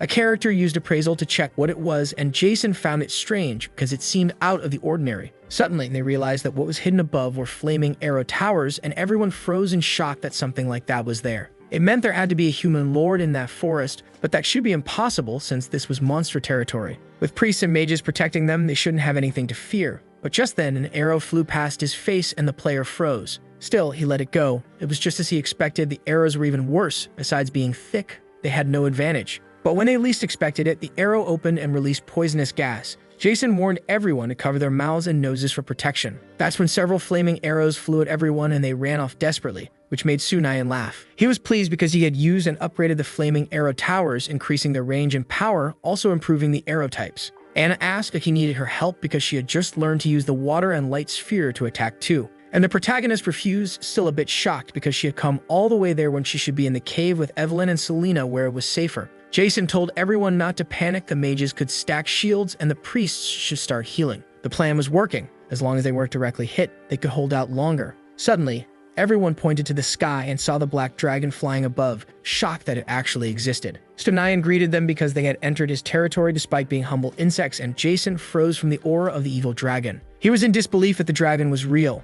The coward from before hadn't been lying after all. Still, Jason calmed down because it was only a young dragon, and this time he was leading the novice village's assault team. If they could defeat the black dragon, if they managed to defeat this black dragon now, he could become the best player in the entire world. Sunayan called them scum and prepared to kill them all, and Jason shouted for everyone to stay alert because they were under attack and needed to dodge. The protagonist used his fire magic and the humans managed to defend themselves. Jason said this was their chance. The dragon's altitude was at its lowest level, and he used his breath attack. The dragon was enraged. If they wanted to live, they had to follow his commands, and all the mages could concentrate their attacks in scattered areas. They could cover the warrior players while they flanked from the rear. Jason used the system to drink a strength and speed potion. Everyone began attacking Sunayan, but he couldn't understand what was going on because they were all too weak, so he decided to just finish everyone off without thinking too much. Jason rushed at the protagonist to try and kill him, but suddenly a great light made the players turn away with their eyes hurting. When he looked back, Sunayan saw that Jason had been trapped. It was Anna, Selena, and Hana who had come to help. The players realized they had failed. They couldn't fight against all of this.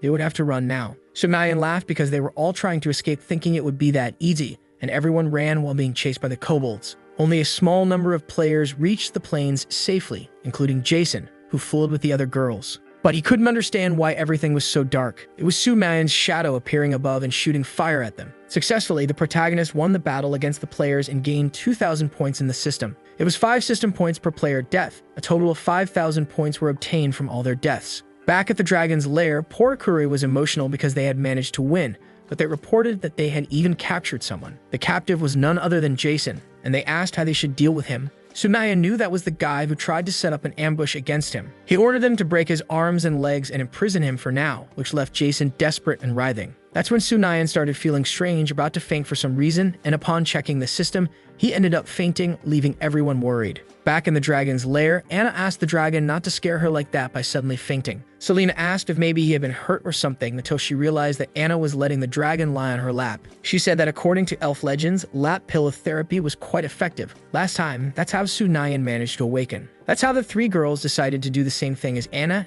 and Porokure reflected on how his boss had suddenly passed out without warning. He was radiating glory from his body. It could be a blinding glory, something recorded in the ancestral teachings. It was a true breakthrough of the dragon, but all the girls were confused by the new term they had heard. Anna reminded them not to disturb Tsunaya's rest, and right when the girls left, the protagonist gestured for the kobold to come closer. Porokure got excited, hoping that maybe his boss was going to ask him to serve by his side, but Tsunaya murmured for him to leave or he would eat him. The kobold got scared and confused by that, simply running off while saying he suddenly remembered something he was told to do. He was supposed to go lead the kobolds in setting a trap around the village and everything else. He would leave them right there. Tsunaya then told Anna that a dragon's breakthrough could be quite dangerous. There was a chance he wouldn't wake up, which left her very worried to hear, but he licked her face, saying it was a stage that all dragons had to go through. They would gain knowledge and become stronger during sleep. Tsunaya told her not to worry, but ended up collapsing and falling asleep anyway. Anna promised she would wait for him to wake up and would protect him while he was like that.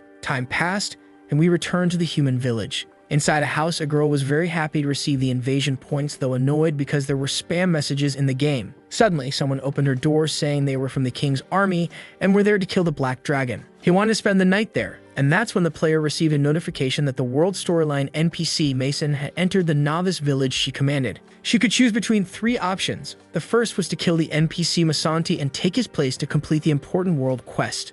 After completing the quest, she would receive a huge amount of points. The second option was to help the NPC Masanti. After completing the important world quest, she would receive invasion points based on her contribution, and she could choose the third option, which was to not participate in the quest at all. Seeing this, she realized it was related to killing dragons, and there was an NPC Masant. Maybe the spam message was actually true after all. In that case, she got up to speak to Masanti and introduce herself as the village chief, welcoming him on his arrival. Meanwhile, Blaze was in his room spending time alone when suddenly a girl came running and asking the knight for help. Blaze was immediately enchanted because she was a beautiful girl who must have been discussing magical principles with Master Masanti. She agreed, but Masanti had started getting twitchy hands and suddenly tried to kill her. So the village chief ran off in that state to ask Blaze for help. He was shocked that an old man like that tried to put his hands on such a beautiful girl. She used her charm to ask Blaze for help, and right away he decided to do what she said. He would not allow the man to touch her and would kill him. Suddenly, Blaze kicked the door open, and the mage Masanti was startled, questioning what it was that he was trying to do.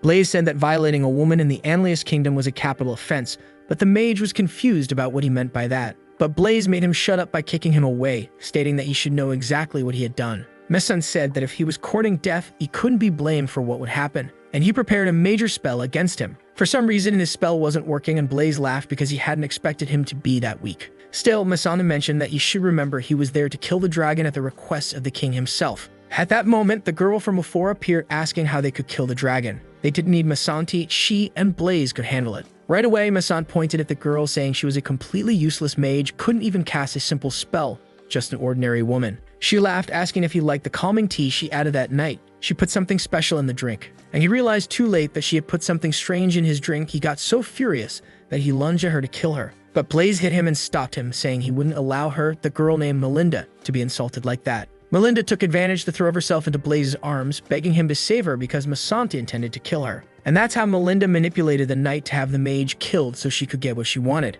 Meanwhile, Tsunayan heard from Hana about something happening. It was a human army suddenly attacking. But before that happened, Tsunayan had fallen into a deep sleep and entered the dream realm where he would undergo his evolution. He encountered another red dragon who was gigantic, which made him wonder if it was his predecessor. The red dragon said he would grant him a unique inheritance to survive and drive the players out of his homeland. Now everything would be fine and he should leave the realm now. But Tsunayan asked him to wait because he had something he wanted to ask. The ancestor completely ignored him and kicked him back to reality, and Tsunayan thought that the people he mentioned earlier must have been the human players. Subnayan intended to drive each one of them out even if his predecessor hadn't said it. He went to the Silver Moon Forest. Still, he didn't see anyone and wondered where Anna and the others had gone. Maybe he was still sleeping and didn't realize it. In truth, he felt his ancestor was really eccentric. He just pulled him into the dream and left without explaining anything after saying a bunch of stuff. He didn't even say what was inside the purple crystal he gave, so Sunayan just broke it and inherited 100 years of dragon memory. The special inheritance was obtained, including the magic of dragon language, all to increase the morale of subordinates through a thunderous roar. This ability would grant subordinates an increase in general capacity and make them fearless for a period of time with no side effects. He could also use the secret language, revealing all life and terrain around through a low whisper. No disguise could escape. Suddenly, Sunayan saw Anna, who was dressed in a totally different way than usual, and she approached saying she had been practicing dragon language magic. Sunayan liked that, and Anna reminded him that they had an agreement. If he didn't learn, he wouldn't be allowed to leave. Although Sunayan was imagining one thing, the reality was completely different, and Anna summoned several swords to be in training. He asked her to wait because he wasn't ready. That wasn't how he imagined training would be. Sunayan even tried to call the system, and the system didn't respond, which made him wonder if he was still dreaming. Meanwhile, the monster leaders and most of their people were not inside the dragon's lair now. Only Hana and the others were there. Even half of the flame rabbits were gone. With Sunayan still sleeping, Selena wondered what she should do with the army attacking. Anna wondered what she would do if she were Sunayan, and that's when she decided to embody Sunayan and give orders to Hana. She said to immediately send two bird demons to find the leader of the Nulls, Raymain, and tell him the dragon's lair was under attack and needed reinforcements. And they should notify the others to grab the flame rabbits and quickly enter the flaming arrow tower to prepare the defenses. Additionally, they should have everyone retreat into the surrounding forests along the road and begin taking care of them. They wanted to avoid direct contact as much as possible, which left all the others impressed because Anna took the lead to give orders. Meanwhile, Melinda was in the middle of the human army when she saw some of them being attacked on the way. She quickly saw that they were being ambushed from the trees. The monsters like to aim for the head, and therefore they should protect themselves. Blaze attacked and realized they were being attacked from the rear as well. Melinda had inherited the power of the Archmage and her agility had increased greatly. If she killed the dragon, she could gain all its power for herself and thus become much stronger. Melinda's powers impressed Blaze. He didn't know her magic could be that powerful. She responded that they should just keep setting fire to any tree that could be hiding monsters so they could hurry. Outside the Dragon's Valley, a group of humans kept moving forward. Melinda pointed out that the lair was very close and they had to approach. Blaze was worried about her and came closer to protect her, while Melinda thought he was a big fool. She had underestimated the monsters, but in the end they really had firearms. If they kept fighting like this, her army would be wiped out. She wondered if she could kill the dragon then, and Melinda thanked Blaze because he would cover her from the attacks. She gained momentum and rose up to attack with a flame explosion the arrow tower that had fired at them. Anna noticed that the army had attacked quickly, and she hoped Sunayan would wake up soon because they needed him. She kept begging for that, and inside his dreams, the protagonist realized he could hear Anna's voice. It must be in danger. Meanwhile, Dream Anna praised Sunayan for learning to use magical weapons quickly. He could keep up the good work. But he wanted to get out of there quickly and asked if she knew the way, to which Anna told him not to be in such a hurry. He had promised Hannah he wouldn't leave before completing the test, but soon Sunayan flew off far away. He didn't intend to stay there until finishing the test, and he was going to leave as quickly as possible, when Anna caught up saying he would have to defeat her to leave first. Meanwhile, the battle between the players and the monsters continued. They were desperate to enter the lair and kill the dragon. Melinda found it strange they had come so far, but Sunayan hadn't appeared yet, and she wondered if he had fled. She took the opportunity to enter the lair and found the great black dragon, surprised because he was really big. He should only be a juvenile dragon, only around level 20, and Melinda used her magic to assess the dragon. But suddenly a great explosion sent her flying, and she asked who had suddenly done that to her. The one there to protect Sunayan was Anna, who ordered her to leave the dragon's lair immediately. The other players were surprised because there was a beautiful woman there, and Melinda laughed because she was such a cute girl, and asked if she really thought she could fight her using only those water balls and light spells. The other girls were worried as Melinda prepared to attack, commenting that she was overestimating herself. Anna and the others were attacked, and Melinda ordered everyone to kill the dragon first. Anna couldn't escape, and if they did that, all the girls would be theirs. Anna apologized to Sunayan because she couldn't protect him in time. Meanwhile, Sunayan was arguing with Dream Anna and wanted to know how he could get out of there. She said that if they didn't leave, the demon's seal would break, and if that happened, they wouldn't be able to defeat him. Sunayan knew that and told her to hurry up. This uncomfortable feeling was only getting stronger, and he hoped everyone was okay. Anna smiled, saying that if he wanted to know the way out, he just had to come closer, and Sunayan even moved in to kiss her, wondering if that would wake him up. But Anna slapped the dragon, and he really woke up, feeling pain on his face. He had been awakened by a rather strong hit. Looking to the side, the protagonist realized that the soldiers were inside the dragon's lair now, and he sent all of them flying away, while Anna turned around, relieved to see that Sunayan was now awake. She apologized because she couldn't protect the lair well enough alone, but Sunayan assured her she did very well in his absence. The other girls also cry because he finally woke up and the protagonist realized he really should take revenge for what had happened. This caused his favorability with Evelyn and Selena to increase by another 50 points, and Selena pointed toward Melinda. She says that the wicked woman even electrocuted them, and now their clothes are completely ruined. Sunayan realizes that the girl was actually a very skilled mage player, and Melinda freezes in surprise. It should have been impossible for him to awaken while in a deep sleep, and he didn't believe it when he saw him wake up so quickly. Following the time the message was sent, it should have taken at least another week for him to wake up.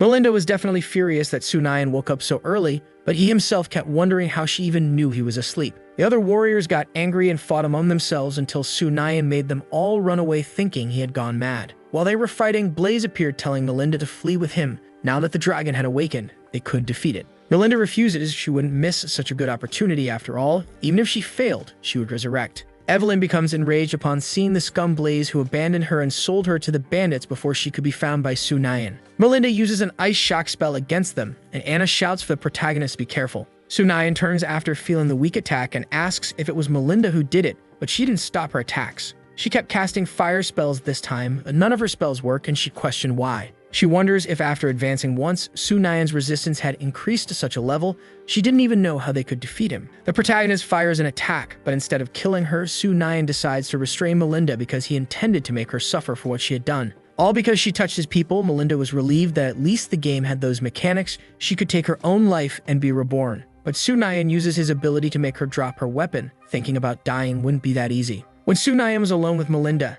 Anna appeared to tell him that Evelyn was gone, but he wasn't worried. After all, with her magic, common soldiers couldn't do anything to her. Meanwhile, Blaze was fleeing alone through the Silver Moon Forest. He was being attacked by Evelyn, furious because he was always a coward who ran at the first sign of trouble. Blaze fell to the ground after being attacked, complaining about the pain and asking if he even knew Evelyn. That only made her even angrier because he had really forgotten her to that extent. That's when he finally remembered. Blaze thought she had been taken by the bandits and now realized that Evelyn had been captured by the Black Dragon. He even had the nerve to suggest that she follow him and shouldn't worry because he wouldn't dislike her or anything like that. Furious, the girl gestures for him to come closer then, and Blaze gets all happy thinking he was going to get a kiss, only to get punched in the face. Blaze gets angry because she dared to hit him, so she shouldn't blame him for what would happen, and he uses a potion to throw at her. Evelyn realizes her magic was suppressed and asks what he suddenly sprayed on her. Blaze laughs at that. He didn't expect the things he stole from Melinda to be that useful, and then he points his sword at her neck. The girl says that her sister was a professor at the Anlius Magic Academy.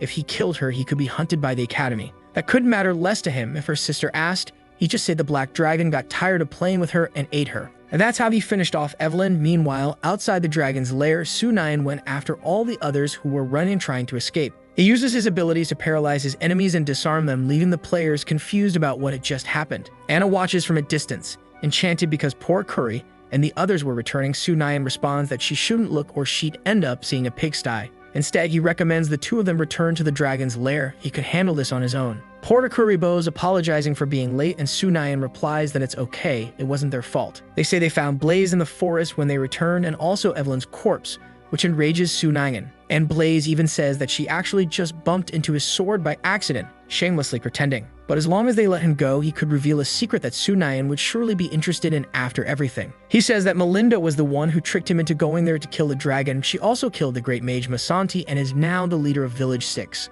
There were still 5,000 villagers waiting to kill the dragon, and Sunayan paused to reflect on that. It seemed like there was more than one newbie village nearby keeping an eye on him, the treasure boss of the region. Blaze asks if he was satisfied with the secret now, and Sunayan acknowledges that it was decent information. He gets excited asking if he could leave now, and the protagonist agrees and he simply runs away. The kobolds ask if they could really just let that man leave, so Sunayan fires flames at his body and burns him. Sunayan confirms that he never said he would let him return to the city, and the kobolds cheer because their chief was truly amazing. He hoped that Blaze's death could be considered revenge for the late Evelyn after all. Sunayan helped the NPC fulfill her last wish and received her blessing. The system congratulates him for obtaining the special ability called Teleportation Circle. He also earned 6,000 system points in this battle. Sunayan asks if the system could send him directly to a newbie village. The system explains that teleportation could only send him to places he had been or places marked by past generations of dragons. Although he understood, he still recognized that this had been the greatest crisis in his territory this time due to his sleep. If he had been awake, there wouldn't have been so many victims killed during the battle. Sunayan asks if there is any way to shorten or remove his forced sleep trait. The system replies that slightly reducing sleep time and increasing inheritance acceptance efficiency would cost 5,000 points. To moderately reduce sleep and increase inheritance acceptance efficiency would take double the points, and to completely eliminate sleep time required even more points than that. So Nyan gets irritated because after all that he was still forced to sleep anyway. He wondered if he couldn't just refuse the inheritance and remembers Anna from his dreams saying he couldn't reject the inheritance or he would die. Still not understanding why he remembered that strange dream version of Anna, he asks the system if it knew why other people appeared in his dreams. And the system says that usually strangers don't appear in inheritance dreams, but in rare cases a companion spirit could be generated. The companion spirit was created based on what his dream liked, helping to complete the dreams and his magic advancement circle. He remembers how Anna appeared in his dream and smiled when Porikuri approaches asking if something was wrong for him to be smiling like that. So Nayan hides his thoughts and asks if something happened, and he replies that some of the humans surrendered and they wanted to know if they should kill them. The protagonist throws Melinda and orders to gather her men to kill the human soldiers who refused to surrender. They could imprison those who surrendered. And they would keep an eye on Melinda to make sure she stays alive until he returns, and the kobold agrees, wanting to know if his master didn't intend to return to the dragon's nest yet. So Nayan replies not yet, since the 7 days were over, he would personally act as the incinerator that day. So Nayan intended to return the favor to the humans and didn't plan to let the night pass just like that. Outside the dragon's lair later, Anna and Selena approached to speak with the protagonist. Selena cried because the great dragon had returned and wanted to know if Evelyn could ever return after everything. So Nayan asks if they knew all of this. It was shocking because Porikuri's gossip really spread quickly from one to another. Anna asks if he would be sad if one day she dies. So Nayan is confused by the sudden question, and she says that if someone is sad for her, her death would be even sadder. And Sunayan says that death had no meaning, as it was inevitable. He would become strong enough to stay at the top of the food chain. He wouldn't die because of weakness. Selena says she also wants to become stronger. And so time passes. During the night, Sunayan went to the beginner village and the players were alerted of a powerful creature approaching. A monster siege was underway. The protection of the newbie village was activated, scanning the current village to first level. The protection level increased again and all monster stats would be reduced by 50% in the newbie village. The guard shouts to everyone that an enemy has been sighted, and they should all be on immediate alert. The protection of the newbie village was activated, all stats would be reduced, and Sunayan was surprised that something like that existed. The protection mechanism of the novice village affects a spherical area with a radius of 500 meters centered on the novice village. But 500 meters was enough and Sunayan prepares to attack. The players run because the great black dragon was descending and attacking. His power was indeed weakened. That level of explosion was like a chicken pecking at rice and the houses weren't even burned. The players didn't understand why the black dragon was attacking stealthily in the middle of the night so suddenly. Another says they shouldn't be afraid. The dragon was weakened. They could attack together and definitely bring down the black dragon. They shout for everyone to hurry to the central plaza and focus their attacks. The mages should cast their shields too. The protagonist notices that they took the bait quickly and prepared for battle. It doesn't take long for the attacks to come flying toward him. Sunayan receives the attack and the mage celebrates because the attacks worked. The dragon was getting scared. But the protagonist laughs. It was really a joke. Then he uses his teleportation ability to appear in the village. And just like that, he unleashes his attack through the magic circle, and the power reverberates throughout the village. Very powerful, as expected when players upgrade and strengthen without restrictions there. Their power and impact were greater. The system congratulates him for destroying a novice village. It was erased from the map thanks to his direct hit. He also acquires the novice village core fragment, something new for Sunayan to see. All players from the novice village of Sakura Island 6 would be resurrected, but they would be sent to random locations in other novice villages. Sunayan was surprised because it ended so quickly. It was too easy to deal with the novices. He asked the system what the village fragment was and if it had any specific use for him in any way. The system responds that this was a highly important item. He was advised to keep it carefully and not waste it. Sunayan asks if that was all. His forces had goblins as master builders, and their construction speed was very fast. He didn't understand what use the construction core of a village could have. The system asks him not to underestimate the village's construction order like that. Sunayan is shocked because it almost seemed like the system was playing a prank by lecturing him like that. And he wonders if the novice village core was meticulously extracted by the system. The previous two forces were simply paper tigers, flammable, and useless. But what really impressed Sunayan was that he received 25,000 points, and now he was certainly motivated. He tells the system to gather materials, then massacre some villages, and they could cultivate his village's resources later that day. The system does not recommend this. Continuously annihilating novice villages would drastically increase his exposure to others. High exposure would mark Sunayan as a world boss, revealing his coordinates along with his group's current strength, and it would be difficult for him to withstand tens of thousands of players attacking his city at the same time. The protagonist is surprised that something so extreme could happen. It seemed like he would end up being hunted every day.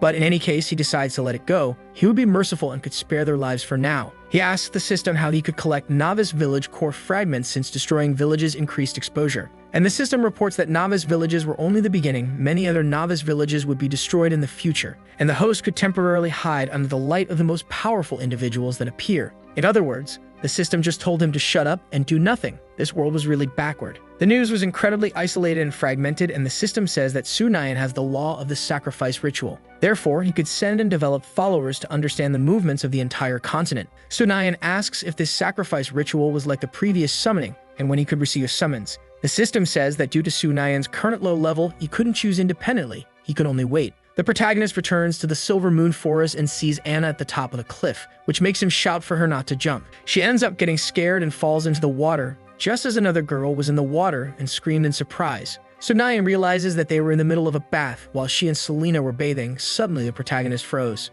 He could see an NPC suddenly appearing, and the system states that she issued a special summoning invitation. While Sunayan was a bit dizzy, Anna was surprised because he was seeing such an incredible illusion, and she asked if perhaps when Selena fell on his head before jumping into the water a while ago, it made him end up like that. Selena complains that she wasn't that heavy. She learned some first aid to get involved with the mercenary group, but she didn't know if that help would work on dragons. Anna agrees that they should try to do something. While Sunayan was drifting in the middle of the illusions, Selena approaches and hits him squarely to wake him up. He asks her to stop because he was fine. Sunayan is a bit shocked and wonders what exactly she learned in the mercenary group to act like that. Sunayan asks the system if he missed anything, and the system replies that he just missed the summoning while pretending to faint. The protagonist sighs. The system could just do things without his permission.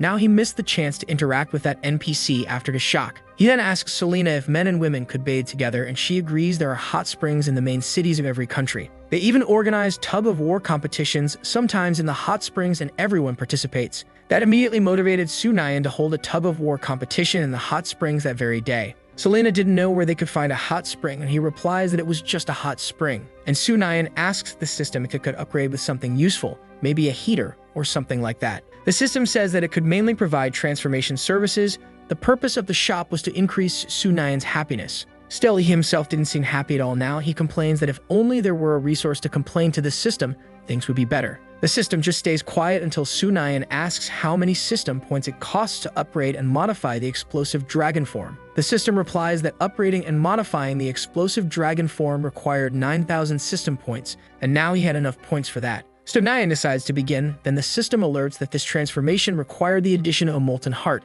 and major modifications would be made to the host's physique, appearance, and muscles, which would cause intense pain. Therefore, the system would add a soundproof barrier to prevent damage to the vocal cords. Sunayan fell to the ground rolling, and the girls were confused, wondering if he was excited or something like that. But it didn't take long for the dragon form to be successfully solidified. This modification provided some enhancements. Muscular strength increased by 50%, bite force and scale strength increased by 200%. The weakness of his armor was reduced by 10%, defense increased by 30%, and body flexibility increased by 100%. Sunayan asks what was going on, and it says that his molten heart could reach a temperature up to 800 degrees. Getting too close would cause burns. Right then, he's shocked because he was practically turning to pure fire. He was a dragon, not something like that. It seemed like a rigged sail, and the system asked Sunayan to calm down a bit. After installing the heat dissipator, the molten heart's temperature would drop to 38.6 degrees. And that's in a non-eruptive state. A biological film would be added as external protection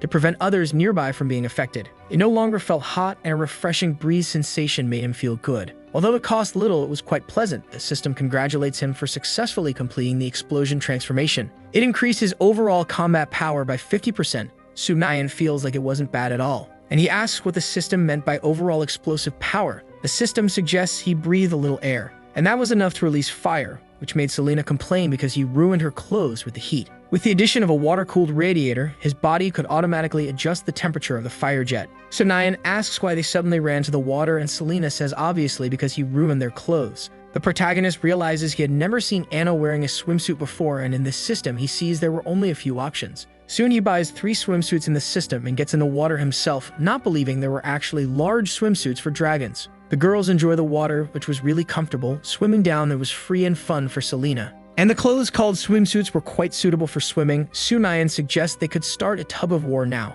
Meanwhile, inside the sacred temple, the yellow-haired girl asks if they still had the strength to resist. Another girl replies that the reinforcements led by Alicia were still 3 days away and they should escape in the meantime. But this makes the princess furious. Escaping wouldn't allow her to take many of her people to survive by her side. She refuses to leave the temple. She intended to stay there and pray to the saint, asking for protection for her people until the end. The other girl complains that the princess could stop praying to the gods. After all, they had been abandoned by them by now. She approaches the princess to make her stop bowing. Even if it was against her will, she should ensure her safety. That was her mission. The princess tells her to let go, but the other girl refuses and just carries her outside right when a magic circle suddenly appears. The two look back thinking a miracle happened, but everyone freezes in confusion when they see that what appeared there was a dragon. While the protagonist was confused for suddenly appearing inside the temple, he asks the system to explain what happened. The girls freeze in shock upon seeing a dragon, and the princess ends up being dropped by the warrior who apologizes. The princess wonders if the messenger of her god was actually a black dragon, and the system responds to the protagonist. That's because Sunayan himself had said he would automatically accept whenever a summoning was made, and he sighs because the system was really obedient. Still, it wasn't a compliment and he got irritated because the system was still acting proud of what it had done. He was about to reach a critical state and was suddenly interrupted. Then the princess approaches all happy because God had heard her prayers. She asks if God sent Sunayan to save her people in St. Olivier, but just as he turns around, his tail hits and breaks the statue of the god. The girls freeze in shock and Sunayan coughs, introducing himself as their true god actually. And he didn't like the statue they had made for him, but knew she summoned him for something and asks what it was. The princess says that she, the Holy Maiden of St. Olivier, was originally from a peaceful and stable country on the southern continent. But a notorious mercenary group of black beasts invaded her country and not only looted and massacred everyone, but also wanted to establish what they called a servant state. Therefore, the two girls bow, begging him to save their people. They swore loyalty to the great dragon, and Sunayan immediately received 100 favorability points. He states that he understood her plea, offering her loyalty would make him eradicate their enemies at once. The princess declares that she, Celestina, was willing to offer her soul and loyalty to him, and even immediately grabs a knife. Soon, he quickly increases the girl's favorability, reaching the highest state at 300 points. But Sunayan hits her hand with his tail after she offers herself in sacrifice, calling her a fool for acting like that. Celestina cries in confusion, and Sunayan replies that he didn't need the loyalty of the dead, but of the living. As long as she follows his guidance and never betrays him, he would ensure her safety above anything else. He himself thought she was crazy for believing in God and thinking of offering her life for loyalty before he could even do anything. Still, Sunayan was surprised because she managed to get that knife from somewhere, and Celestina agrees with the dragon's words. And her favorability points increased, earning 3,000 system points, and Sunayan asks the system what the special ability it promised was. And if this girl was really a special NPC, the system asks him to be patient. She was a special rank as NPC named Celestina. He could use her special ability as soon as he fulfilled her wish, which made the protagonist irritated. The system was getting smarter and smarter. It knew how to attract Sunayan and use him to its advantage for the things it wanted. Sunayan complains that this wasn't what the system told him before, and Celestina asks if she said something wrong because he seemed irritated. And the protagonist sighs, feeling that he was mistaken. The sooner he finished, the better. Now he could just go and eliminate the mercenary group. Maybe he could still catch up to Anna and have the tug of war he wanted, and he tries to leave the temple even though he was too big for that. Celestina says that the leader of the mercenary group was a 4th order warrior named Jeshit. He was very cruel and commands 3,000 humanoids, so she asks him to be careful when facing them. The protagonist decides to talk about some specific things first, wanting to know how far the mercenary group was from the capital now. He wanted to know their strength and how many troops Celestina still had on her side. She says that the Empire governs more than 3,000 humanoid races. Their strengths vary greatly, ranging from the lowest level goblins to the most robust and powerful ogres. By now, they should have already occupied the sacred wall of Phelan, which is only a day's journey from the capital. Celestina sadly mentions that she no longer had troops to fight on her behalf. Sunayan was impressed by what he heard. No wonder they were begging the gods for help. In this situation, the only thing they could do was pray for divine protection. And the protagonist sighs in relief because he wasn't reckless. Those humanoids were like the players who had just left the novice village. Their combat strength was much stronger than common soldiers, not to mention a powerful 4th order warrior. Sunayan had to stop to plan something. Meanwhile, at the sacred wall of Phelan, an ogre says that the women of this place were worthy of the coastal country. He only left the house after leaving the woman inside alone. Then a man entered and became furious at the state the beasts had left the place in. That was the level 28 ogre leader. He passed the information to others, who told Ezri to stay quiet because the rest were approaching. At most in 3 days, they wanted to kill all the monsters. Ezri was even more irritated because he would have to wait that long. He had been undercover in this mercenary group for 5 days, and his comrades shouldn't even know how horrible it was. Ezri had to stay there even longer, continuing to witness this human hell and watch that scum of monsters live carefreely. They could just attack at once because they would revive anyway, even if resurrection chances were very precious. Still, it seemed that his companions had no heart in leaving those people in that state. His comrade asks Ezri to calm down and just endure a little longer, but Ezri couldn't do that being in front of such a scene. He covers the woman on the ground and apologizes, intending to take revenge on the others for the horrible things they had done. But before he could leave, his comrades asked Ezri to wait because they didn't belong to those lands. He couldn't forget their main objective, which was to conquer the area and win the bet they had made. Above all, they had to defend their own homeland, but Ezri ignores them and just leaves the place irritated. In the monsters camp, Ezri revolts and kills the beasts out of sheer fury, and does it on his own. Upon hearing this, the ogre leader laughs because he never expected a traitor to appear among the mercenaries, and they were still foolish enough to fall straight into his trap, which only made Ezri angrier. Then he turns around when he hears a noise. Meanwhile, Sunayan had arrived at the local fortress. He met with Gus, a level 35 Black Knight, saying that the humans had chosen their territory. His presence there infuriated him, and that was just a warning. If they were still there when he returned, still on that wall, he would wipe them all out. Sunayan guarantees that he would burn them all to ashes, but Gus laughs because he believed there was some misunderstanding. That wall belonged to the Sacred Kingdom and not to them. They were just attacking the nation and had nothing to do with it. Gus says he just liked making friends with powerful creatures and didn't define himself as just a human being. He even shows his subordinates, as one could see. In short, they just wanted to form an alliance with the dragon. After conquering the kingdom, they could even share the spoils. They would give 90% and only accept 10%. Sunayan says they were greedy humans and still dared to claim 10% from a place where 100% belonged to him. When he returned, he wanted to see the kingdom's treasures and women right there, otherwise he would wipe them all out. So Sunayan flew off toward the sacred wall of Filino. Everyone freezes when they see the dragon flying and approaching. The warrior shouts that it was an enemy attack and they should scatter. Everyone should stay on alert. They should quickly inform Commander Gus because the dragon had returned. They should create cover because a dragon's breath was incredibly powerful. Sunayan tells them all to run because they were just points for his system. They might not be a just force, but their numbers were truly impressive. He had to admit that the leader of the Black Beast mercenary group was quite intelligent. The barracks were widely dispersed and they even built trenches inside the field they had taken. Sunayan unleashes his fire attack and everyone runs, and another warrior questions why he was attacking the mercenary group. Sunayan stares at Gus and ignores him, which makes the others ask what they should do now, even though they themselves didn't know. Gus didn't understand the reason a black dragon appeared there. It had been years since they last saw a dragon. Gus orders that all elites be informed to prepare for an immediate attack on the sacred capital of the kingdom. They would leave some lackeys at the sacred wall, mainly to prevent possible reinforcements from arriving. He was furious that the dragon showed up like that. No creature had ever challenged him without paying the due price. Gus had better run so he wouldn't return and die. Otherwise, they would certainly deal with him themselves. Celestina, who was on his back, asks if he was really sure about that, and Sunayan responds that he didn't even need to worry because everyone would be gone soon. Once their main force left, they could take the Great Sacred Wall without even lifting a finger to resolve the issue. And they could also take care of all their engineering, cutting off anything they might have programmed to do. Celestina is impressed with the things he thought of. Sunayan was indeed quite clever to think of such things. Then he asked the princess if her knight shouldn't be arriving soon. Until then, entrusting the defense of the sacred wall to her would guarantee her safety. Celestina asks if he was talking about Alicia and confirms that the girl was indeed an impressive knight. Next, it would be Celestina's turn, which confused her, and Sunayan says that she should seduce the men, which caught her by surprise. At the pinnacle of the sacred wall, Celestina descended to call the humanoids ugly and despicable and grab their attention. The monsters see Celestina and realize that they were indeed the best. They even dared to approach her like that. Even trembling a little, she warns them not to come closer, otherwise she would use her staff to fight. The monsters approach laughing and ask if she intended to kill them.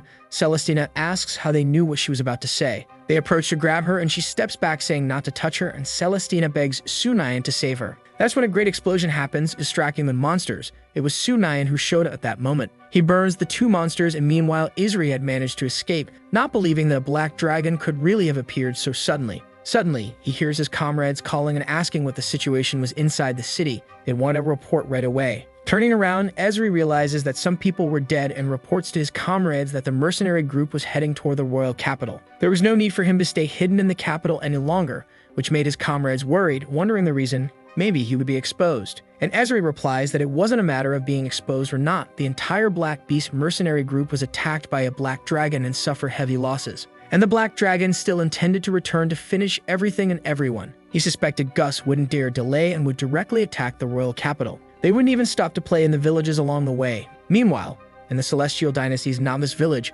a report arrived about a black dragon appearing. That was truly a great discovery, and a man asks if they had a chance to maybe tame the dragon. Meanwhile, Esri sent the video of what had happened to his comrades, hoping they would take a good look. Even so, he himself didn't know what kind of joke this was. The level 32 black dragon appeared, a beast still completely unknown. In the city, he reported that they heard about the black dragon, and Esri managed to send Sunayan's video so everyone could see. When the video is shown, the players freeze in shock because it was actually a level 32 4th order magical beast. They heard he was able to wipe out the Sakura village, and because of that, they might have underestimated the strength of the natives.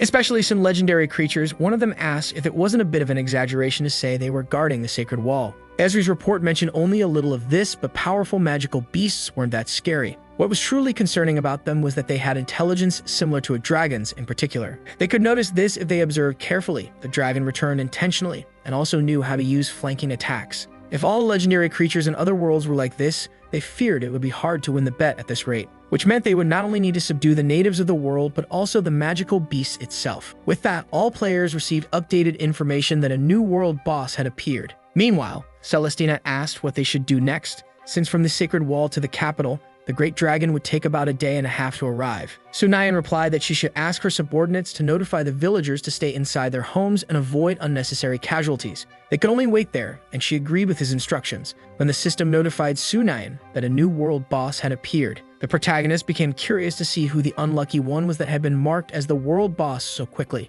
When he realized it was himself, and the protagonist thought the boss was really weak, but then recognized that face and started to break out in a cold sweat. The system said that Sunayan's subordinate had annihilated a rookie village and the rewards were being distributed. As soon as he recognized that the idiot of the world boss was himself, the protagonist froze and wondered what his men had been doing while he was gone. Celestina approached, asking what was wrong, and Sunayan whimpered because this was not a good day to be alive. In fact, he had to focus on returning. He didn't know what might be happening on Anna and the other side. If he came back even a minute later, the entire world might know that he was the world boss and the information would spread quickly. So the protagonist told the princess that he could feel the divine realm calling him and that he needed to leave temporarily, but would return soon. The protagonist teleported back to his lair and called for everyone, but realized no one answered. There was only one kobold sleeping, and Sunayan shouted at him, and he jumped up in fright after waking. He cried upon seeing that his master had returned safely, and Sunayan asked what happened while he was away. The kobold said that he had suddenly disappeared as if captured by some force, so Anna and the others went looking for him, starting with a village. Sunayan realized they must be in a small group invading the rookie village to look for him. Anna checked the Porikuri and confirmed they still hadn't seen any trace of the dragon. Everyone reported they hadn't found any black dragon, and surely it must be in the wrong place. Anna didn't feel they were lying and Sunayan really wasn't there. Anna said they should move forward and keep looking when she turned around upon hearing the dragon's voice. Sunayan was relieved to see that he had returned in time. Unexpectedly, Anna was also a genius at leading soldiers. If he had returned just a bit later, they probably would have reached the kingdom of Anlius and caused a huge mess. Selena asked where he had gone after disappearing suddenly. While they were at the hot springs, she didn't even know how worried Anna had been. Sunayan said he didn't want to vanish like that either. It was all the system's fault deep down, not his. Anna sighed. At least she was relieved to see he was safe. But suddenly, his eyes felt like they were about to go blind. When he looked to the side, Porikuri appeared reporting that all the loot from the villagers had been collected, and there was a giant pile of gold. Sunayan was impressed that something like that was even possible and wondered if he could really be considered the great villain. Many times he felt out of place because he didn't have enough power, at least not as much as the people around him. Setting that aside, Sunayan consumed all the gold, which was a total of 49,700 grams of gold. The high-level consumption analysis allowed him to increase the percentage of the armor strength on the gold attribute scale. His fire element resistance also increased, and Sunayan received the core fragment of the rookie village, along with 20,000 system points. Even so, the protagonist wouldn't fall for what the system was trying to imply, probably trying to convince him to do something wrong. Meanwhile, in the royal capital, Alicia asked the princess where the great dragon had gone, because the mercenary group was approaching the royal capital. Celestina was worried because they arrived quickly, not even waiting until nightfall. Alicia mentioned that since the mercenary group stopped going after villages and there were no guards to defend them, their speed increased significantly. This worried the princess because the dragon lord had returned to the divine realm the night before and was not there. The knight suggested they should hurry and escape, which made the princess hesitate upon hearing the suggestion again.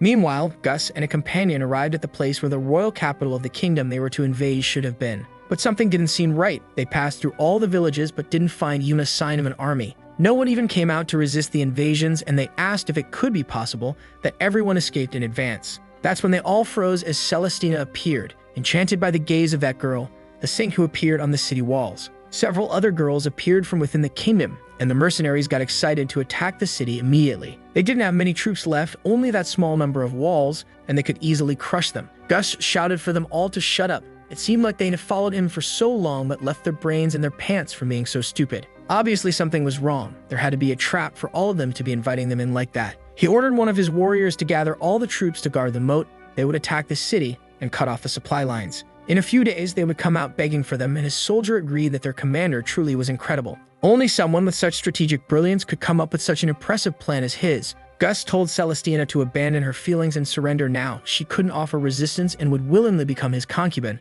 thus suffering less. They all laughed while the princess refused. After all, he had massacred all her people, invaded her kingdom, and now dared to defile her realm. She would rather die than let him get away with it, even if it meant taking them all to hell with her. Gus laughed. After all, the neighboring villages were still full of her people. They could be brought to the city gates. He even suggested they could kill those people in front of their princess. Men massacred and women ravaged. One of her people's women begged to be saved because she didn't want to die, and Celestina only grew more furious. Suddenly, a voice said that his idea was indeed very bold, but he would be about to die if he tried something like that. Celestina lifted her gaze happily at the voice she just heard. It was the divine dragon who had just returned. And everyone recognized Sunayan, the dragon who attacked the sacred barrier. He was there to help the saint. When they saw the dragon, Gus became furious because he recognized the dragon that had attacked their group some time before. Sunayan laughed as he flew, praising how good the sun was, but their hearts were cold and filthy, so he was happy to help them. It was as if they vanished into thin air, and then he attacked using his flame lance, and all the men started running.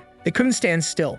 They all had to hurry to assume their positions as quickly as possible. Gus reminded him that he was also a fourth-order warrior and laughed, asking if Sunayan really dared to face him. Even if they were human, they were still all enemies of the great dragon, and their spears were the best weapons they had against dragons. The long spears would be fired immediately. Sometimes skill could make up for the gap in strength. They would concentrate their attack on a single point to strike at the weakest part of their enemy, even if the opponent in question was a great dragon. And so he would surely die. But even the spear shot did nothing, and the warrior was shocked by what he had just seen. He wondered how it was possible that Sunayan had such powerful scales, not believing that a monster like that existed. He fired even more spears in a chain than before in a desperate attempt to bring down the protagonist. Sunayan merely dodged, asking if those toothpicks could even be considered weapons. At that, Gus became furious and decided to use a move that even made his companions nervous. He told everyone to watch carefully his strongest play, and he threw his sphere in Sunayan's direction, who caught it immediately. The protagonist coughed from the smoke, not knowing why he had something so flashy. But before the protagonist even noticed, Gus had vanished. He truly was a coward and ran away quickly. Even after saying he would fight one-on-one, he simply bolted. Even the ogres and goblins were shocked. The mercenary group couldn't go on without their captain. Sunayan simply set all the monsters on fire without any mercy as they ran for their lives. Seeing this, Celestina said that Gus and a few other mercenaries managed to escape, and she wanted to know if they should pursue them. Sunayan replied that they couldn't let them get away, while Gus was running out through the Great Sacred Wall. He was furious at the dragon who did this, but he would just make him wait because someday he would return to take revenge for the humiliation he suffered. Before he knew it, the one who appeared above him on the wall was Alicia, questioning what exactly he intended to do. The man was shocked because she was there when she should have been at the border fortress, and he wanted to know how she got to the sacred wall so quickly. Even when this was clearly his territory, Sunayan replied that the sacred wall was now entirely under his control. Gus was shocked by what was happening, not understanding how things ended up like this, and the protagonist finished the job by setting him on fire. The system congratulated him for eliminating the Black Beast mercenary group and awarded him 6,000 system points. Back at the capital, everyone bowed down, swearing loyalty to the great dragon because he had saved the rest of their people. The protagonist said he helped their nation resist this disaster, and in return, they should become his loyal vassals. Celestina agreed, and in the name of her kingdom, from that day on, they willingly became his vassals to be used as he wished. Sunayan gained more favorability points. Just as expected, it was 3,000 points. The difference between NPCs was still significant, and he asked the system what the special ability was this time, wanting to know if there was any additional condition. The system was a bit shocked because he didn't even have a little faith in them, but in any case congratulated him for obtaining a special upgrade. It was called the Power of the Fierce Dragon. Sunayan asked it to load the power directly. He wanted to see what this fierce dragon power was about. The power was loaded and a great gust of wind hit the girls, which made Sunayan apologize because he couldn't hold it back. In fact, the dark aura around him was a grand power. It was like externalizing the key of a dragon. It was pretty cool. Sunayan's overall abilities would be amplified by 15% when releasing the power of the dragon. Celestina asked him if he intended to leave now, and he said he was leaving. There was something he needed to do before going. She asked what it was, wanting to know if she could help in any way. Sunayan asked if there was any trace of a priestess around. He wanted to know if there was a person who could heal. Alicia approached, guessing that he must be talking about the mysterious priestess Kavya. She resided in the third fortress, but she was always on the move. Because of the war, neither Alicia nor anyone else could determine her exact location. Then Alicia suggested that Sunayan could stay in the kingdom for a few days. They could speed up the search for Priestess Kavya and bring her to him. The protagonist considered that he had no choice but to wait, and Celestina got excited because she would ask someone to prepare accommodations. In her room, Celestina was still enchanted because the dragon was very brave, and suddenly someone knocked on her door. It was Alicia who entered, asking how the princess could just be lying there at such an important moment like this. Celestina didn't understand what happened. Maybe another mercenary group was attacking me again. But the knight replied it wasn't that. It was about the dragon god Celestina had been thinking so much about. The princess replied that she wasn't doing that and it was a huge absurdity, but Alicia could tell that her heart was saying the opposite. After all, she must want to keep Sunayan there with them, and Celestina agreed that it was something she would very much like to do. Then Alicia approached and whispered something in her ear, but Celestina refused because it would be impossible for such a plan to work.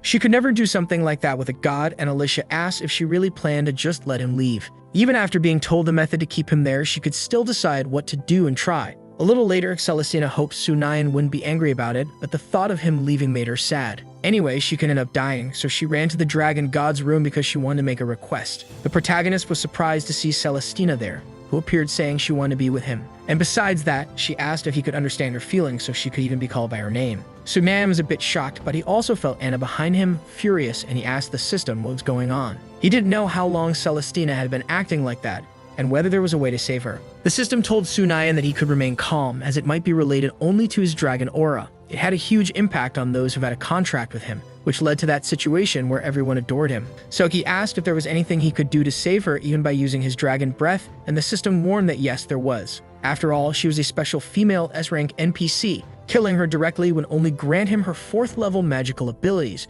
which were insignificant to him. In fact, as long as he stayed away from the contracted person, the influence of his dragon aura would be minimized and the contracted person would return to normal. The protagonist then approached Celestina, who was willing right away, but he only wanted to make her open her eyes before Anna did something crazy. Celestina pointed at Anna and asked who she was, and he replied that she was his companion, then asked what Celestina needed. Celestina froze in shock upon hearing that Sunayan already had a partner, now realizing she must have looked like a great fool. She then said she only wanted to discuss something with him. After Sunayan left, she reorganized the army, trained rigorously, and improved the country's military strength. In truth, Celestina had no ulterior motives, and Sunayan sighed, feeling that the world was about to fall into chaos. He couldn't protect that country forever. He was quite busy after all, so he thought it would be good for her to learn to take care of herself. Celestina then quickly said goodbye and left, and the protagonist sighed because she finally went away. He asked Anna not to misunderstand, and she complained because in the end she still had to go through that even while being called a companion. A little later, Alicia came to tell Sunayan that they had found Priestess Kavya, and now he understood, asking for her to be brought inside.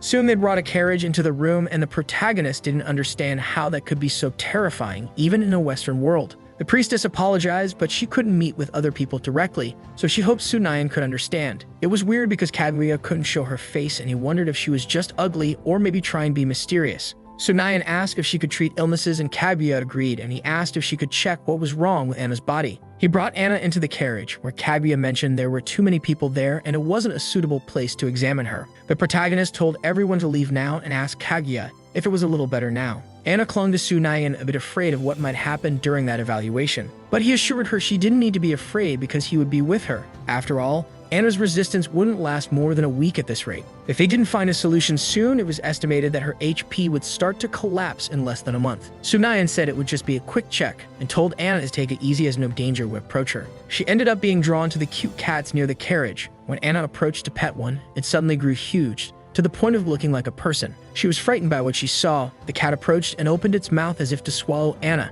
which made her call for Sunayan's help. The cat swallowed Anna's head to Sunayan's shock, and he ordered it to spit her out immediately. He set the cats flying away and questioned what Kavya thought she was suddenly doing with those cats, and he intended to warn her that she should make that stupid cat spit Anna out, or else he would see the consequences. The priestess asked him to calm down. This was just a method to examine Anna's condition, and that's how Kavya discovered that she was being afflicted by a cruel curse, and that her body might have died a long time ago. She knew that Tsunayam was keeping her alive through other means, and the protagonist asked what that had to do with anything. He just wanted her to release Anna right now. His patience was limited, and he finally broke the carriage, making Kaguya come out of it. The protagonist was surprised as the priestess was startled by the destruction of her carriage, nervously looking around to see if anyone saw her. This was the human world. Tsunayan asked if she was okay, but Kaguya shrank in fear. Then he covered her head with a helmet and she went quiet, which made the protagonist wonder if she had some kind of phobia. And just for fun, he took off her helmet, which scared her again to the point where Kaguya used an ability to hide. Tsunayan was somewhat impressed by what he was seeing and asked her where Anna was, then Kaguya threw a seal in his direction. And from the seal came Anna, who returned to Tsunayan's arms, merely sleeping and mumbling that something was delicious. Tsunayan asked what the priestess had done to her, and Kaguya said she had only made her sleep, just gave her good dreams. Kaguya asked if he didn't want to know the purpose of the curse that was inside her, and Tsunayan asked what it was. Kaguya said that the purpose of the curse was to steal talents, and the source of the curse was in her heart. They must have been cast by someone very close, and unless they found the person who cast the curse and broke it, it would continue. Otherwise, once the power in her body disappeared, her life would quickly come to an end. Kaguya mentioned that there might be another way, and Tsunayan quickly begged her to explain how it worked. And she said the easiest way to do that was to replace her heart, but Tsunayan was somewhat shocked by the idea. It wasn't that simple to replace someone's heart as if changing a light bulb, yet she still said such a thing. Even so, she said his partner had already been imbued with Dragon Ki anyway, so it would be better to use a dragon's heart. Tsunayan asked about that since he was the only dragon within 100 miles. He was disturbed because nothing could save Anna's life. Then the priestess suggested that he could just find the person who cursed his wife after all.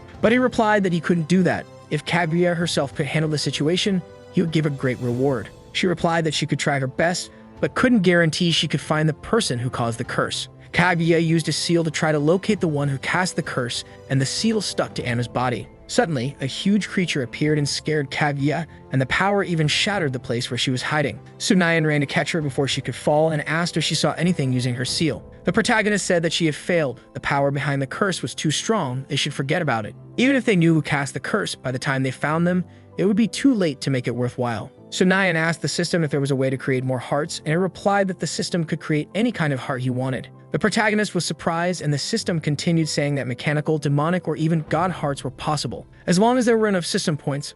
But Tsunayan only had one heart that belonged to him and him alone. In any case, it wasn't possible to create something from scratch. The system could only modify an existing thing, causing mutations under the influence of the rules. Tsunayan asked about the lava heart, and the system replied that it wasn't a real heart. A heart that controls blood circulation in your body is different from the lava heart, which was only an energy core. Tsunayan asked if giving his heart to Anna would result in her dying, and the system agreed that theoretically that would be the case. And the protagonist asked at least to be told the modification plan to give his heart to Anna. He wanted to stop all this stalling. Tsunayan had no money and no points. Finally, the system revealed a hidden item in the shop called the golden fruit. Although it could replicate body organs, it needed to be carefully cultivated in an appropriate environment. When it transformed into a heart, it could replace Tsunayan's. He was shocked because the price was 100,000 points. It seemed insane that the prices were rising so much. The system said it operated with integrity and nothing else, but of course the protagonist didn't believe that at all. As if it had any integrity. If that were the case, it could even rename itself as the Good Shepherd system. As he turned around, he noticed that Anna was still saying in her sleep that she would always be with him even after everything. If it were possible to extend the suppression of the curse and wait until that fruit became a heart,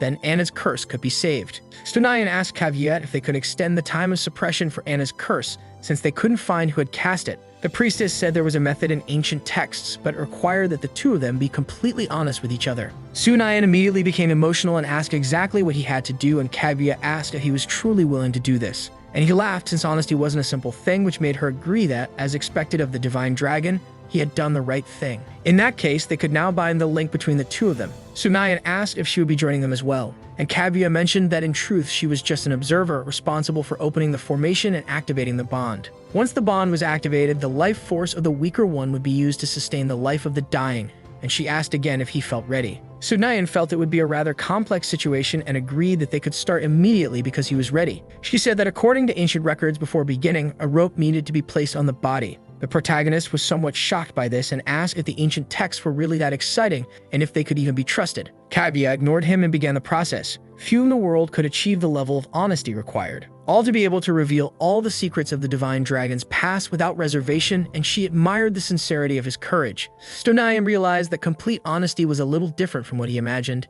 It felt like letting people see his internet browsing history. Although he asked her to stop, Kaguya was even crying emotionally. Even though she admired his devotion, it was too much to bear. In the Emerald Forest, a little girl named Anna was called. It was her sister Luna, whom Anna ran to hug after missing her so much and crying. But Luna didn't understand until she realized she had become that girl who was previously Sunayan and had taken Luna's body. Anna asked Luna if she brought her delicious sweets again, and Sunayan thought she was truly an adorable girl. Her chubby face was pleasant to squeeze. He remembered that the priestess had said earlier that the bonds would reveal people's deepest secrets, and this might be Anna's dream. He kept wondering how it must feel and touched it, surprised because Luna's body was quite soft. Anna stepped back a little scared, and he himself admitted it was kind of a weird action on his part. Then Anna said she was afraid she might awaken as a spirit, and Sunayan asked what that was. Suddenly, another girl appeared running, asking why Anna had run to the outskirts of the forest. There were dangerous monsters there. Besides that, Anna's sister was looking for her. The awakening ceremony had started, and the 10 elders were waiting for her.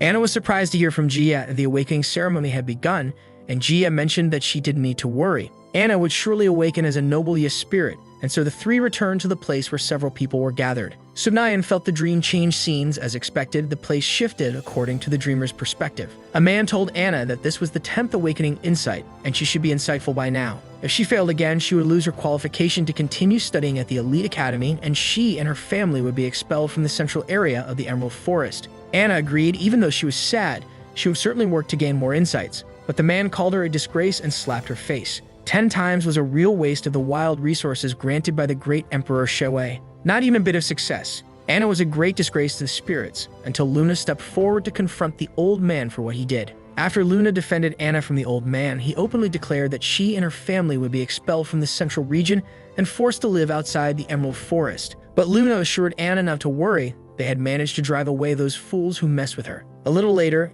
Anna happily came over because she had found fruit for them to eat that day. She knew Luna must be starving. She froze when she saw some eyes in the darkness mentioning that she had wasted too many resources and would have to make up for it. They were all half beasts, but even so, Anna had 10 opportunities to awaken, while others had only 3. The 3 demi-humans pressured the girl, saying that if they had 10 chances to comprehend and awaken, they would have awakened a long time ago. It was all Anna's fault for wasting all of that. Everything was because of her, so she would have to make up for it and pay the price. Anna fell to the ground begging for forgiveness, but Luna intervened to fight with them, telling all of them to leave right now. If they dared to intimidate her again, people like them would fall into her hands, so she walked Anna back to the house they had built to live in now. And it wasn't bad at all for a first time. Then the scene suddenly changed, and the protagonist noticed that the scene shifted abruptly. He wondered if Anna had been bullied again to be hiding inside the closet, and Luna went out to check if there was anyone trying to pick a fight with her sister. But an arm suddenly appeared coming out of her body, and Sunayan realized they were the same hands that had attacked Kaguya before.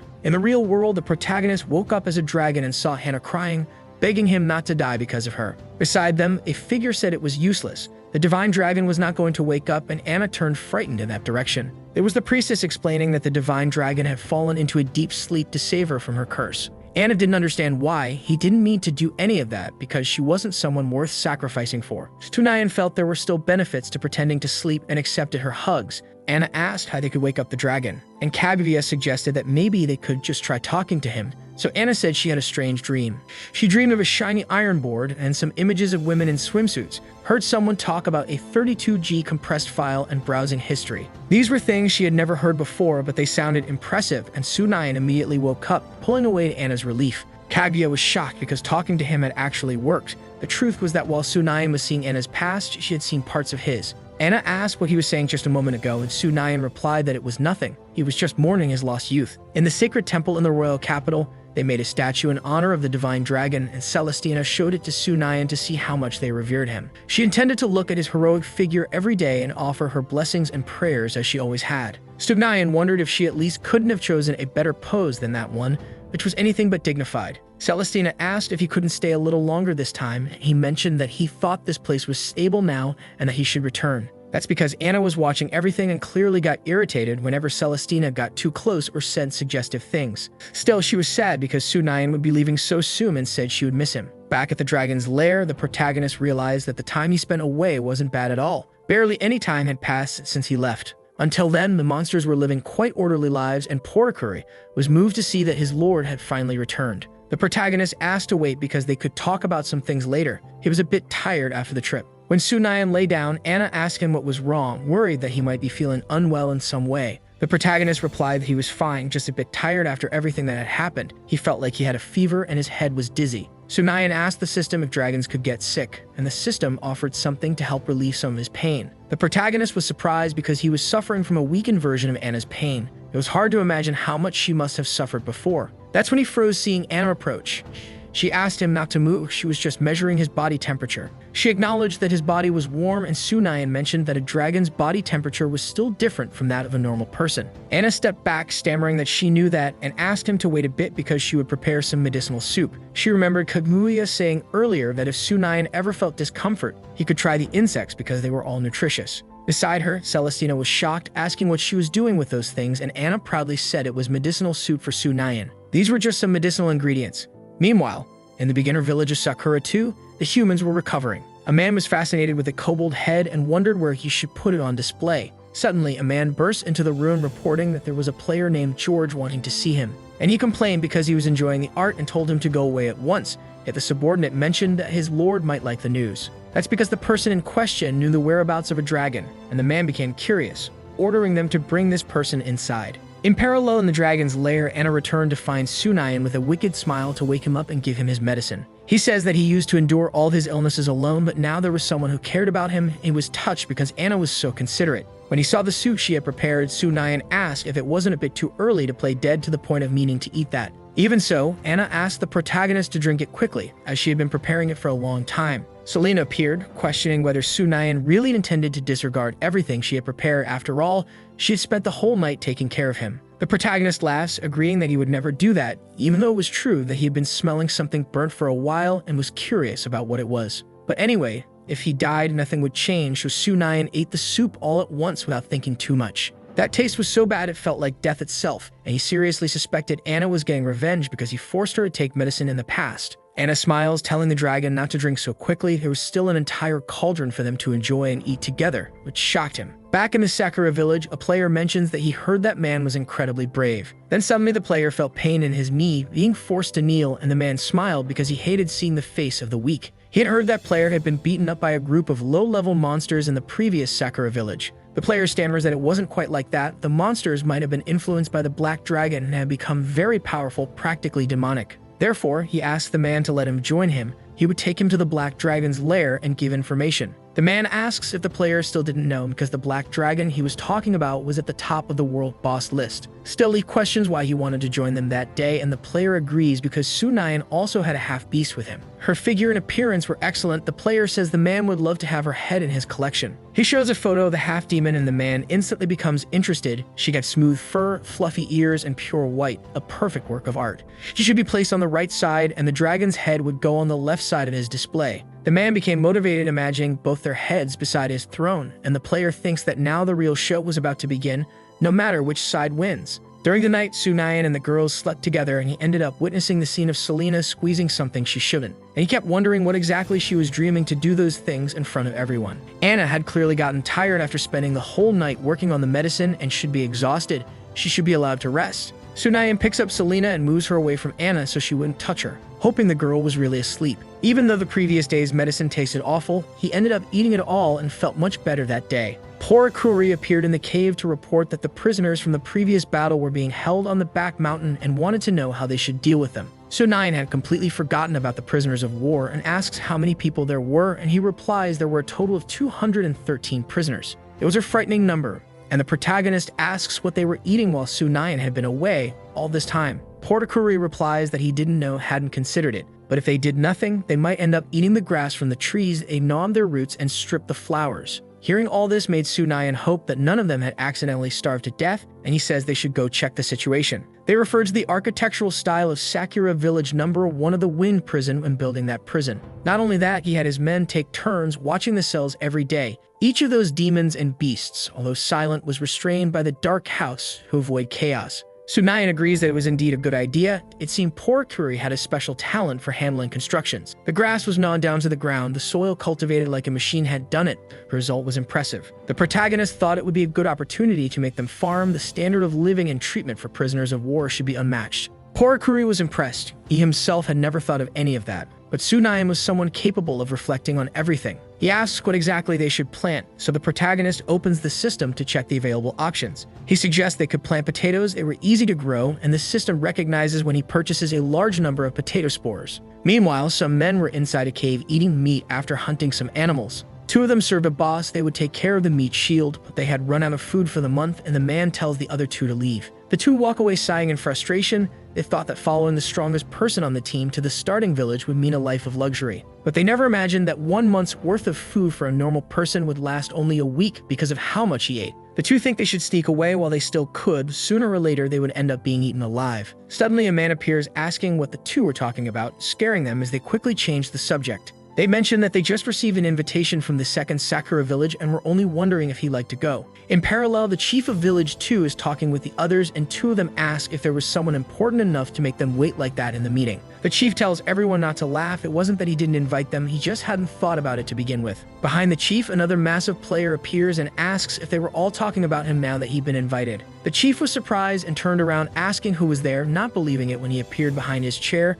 No one had noticed his approach. The chief recognized him as the shadow assassin. David, the distant mountain, truly lived up to its name. The chief introduces himself as Waldoli, leader of the distant mountain, and welcomed all of them. Next to him, the player is surprised that a man of that size was an assassin, which enrages David, but Waldoli handles it quickly. He kicks the player, mentioning to David that it was his fault because his watchdog didn't bark properly. Next to them, David grabs the boy laughing because he really was unique, and the player freezes in fear at the sight. Waldole mentions that if David liked him, he could have him, and that's when another man appears at the meeting, commenting that it had been a long time since they'd seen each other. Waldole says that now that everyone was gathered, he gets straight to the point. The reason he invited all of them, who were players, was to hunt the dragon boss. The players freeze upon hearing that, asking if he was referring to the black dragon that had recently become a world boss. The weak player thinks that he came to join Waldole to swear loyalty, but even so he was treated like he was nothing. He shouldn't be blamed for what happens next. The player tells Waldoli that he knows a way to capture the black dragon because Anna was a beautiful creature. If they capture her, they could also capture the black dragon, and thus his lord could secure 2 perfect heads.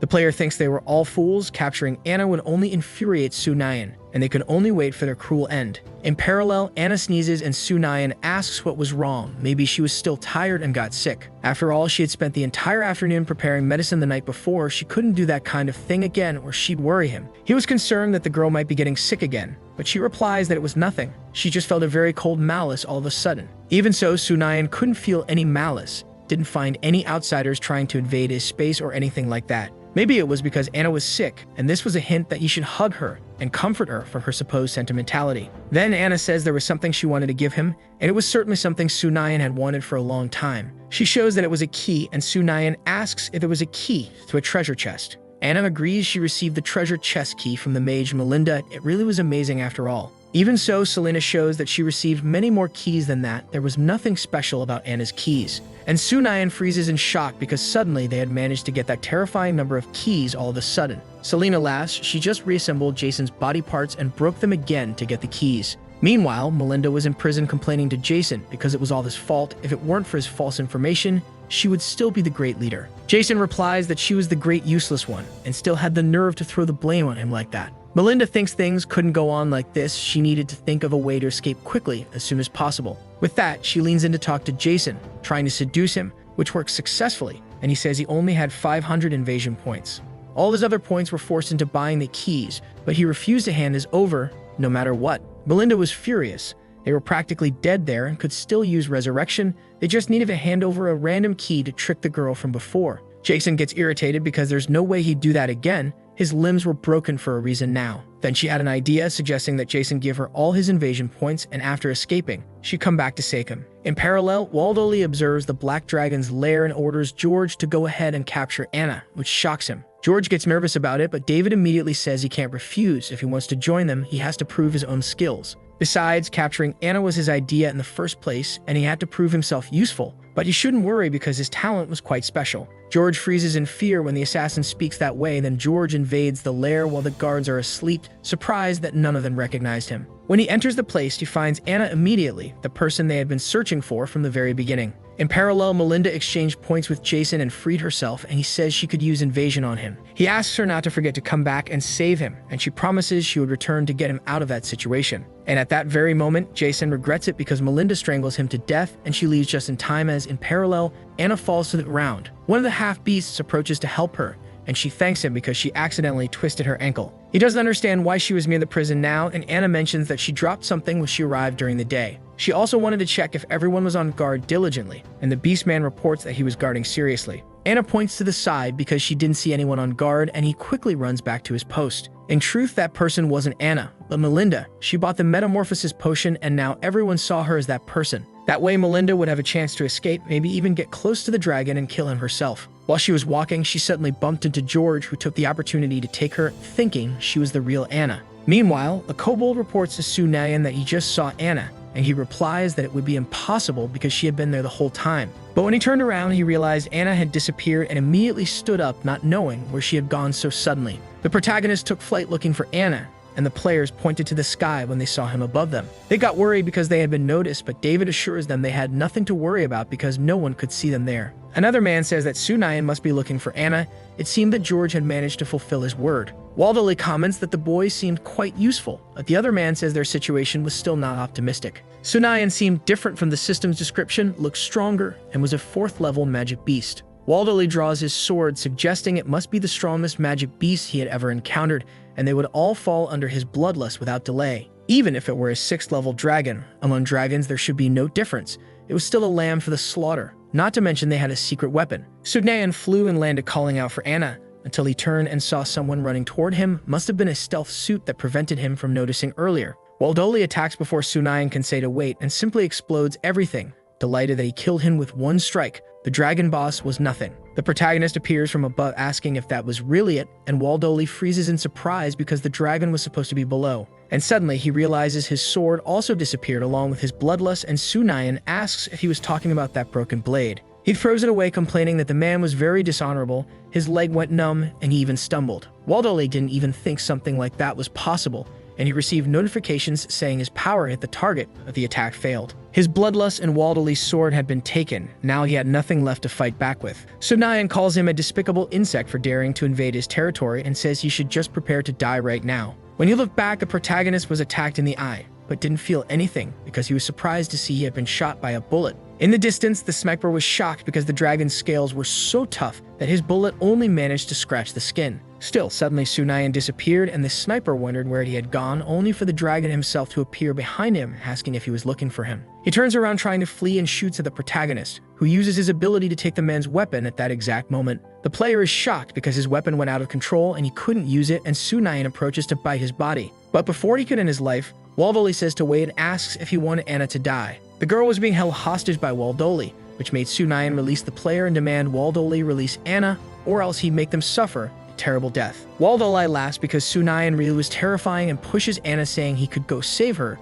if he had any courage. The girl fell while calling for help because she was afraid of heights, and Sunayan ran to catch her before she could get hurt. When he looked up, suddenly his body was surrounded by a magic circle, and he tried to break through it, but couldn't pass. It was a mere formation that the protagonist couldn't believe was being used to trap him like that. At that moment, David charged at him, saying he could prepare his head to experience the power of his assassin and become a pile of meat. The sniper assesses that they might have been tricked using their system. Judging by his strength and appearance, this black dragon didn't seem like a 4th level one. Sunayan's tail was able to break the magic barrier, which would trap even 6th grade demons. And the armor of this black dragon was very thick, so they feared the formation wouldn't be able to hold Sunayan for much longer. Waldoli orders everyone to attack together before that could happen, so they all unleash their attacks on the protagonist inside the formation. Sunayan realizes that the dragon's language magic would have no effect within the formation, and he couldn't even use dragon breath with Anna inside. Anna thinks that this formation couldn't trap players, so she, Melinda, should take the chance to escape quickly.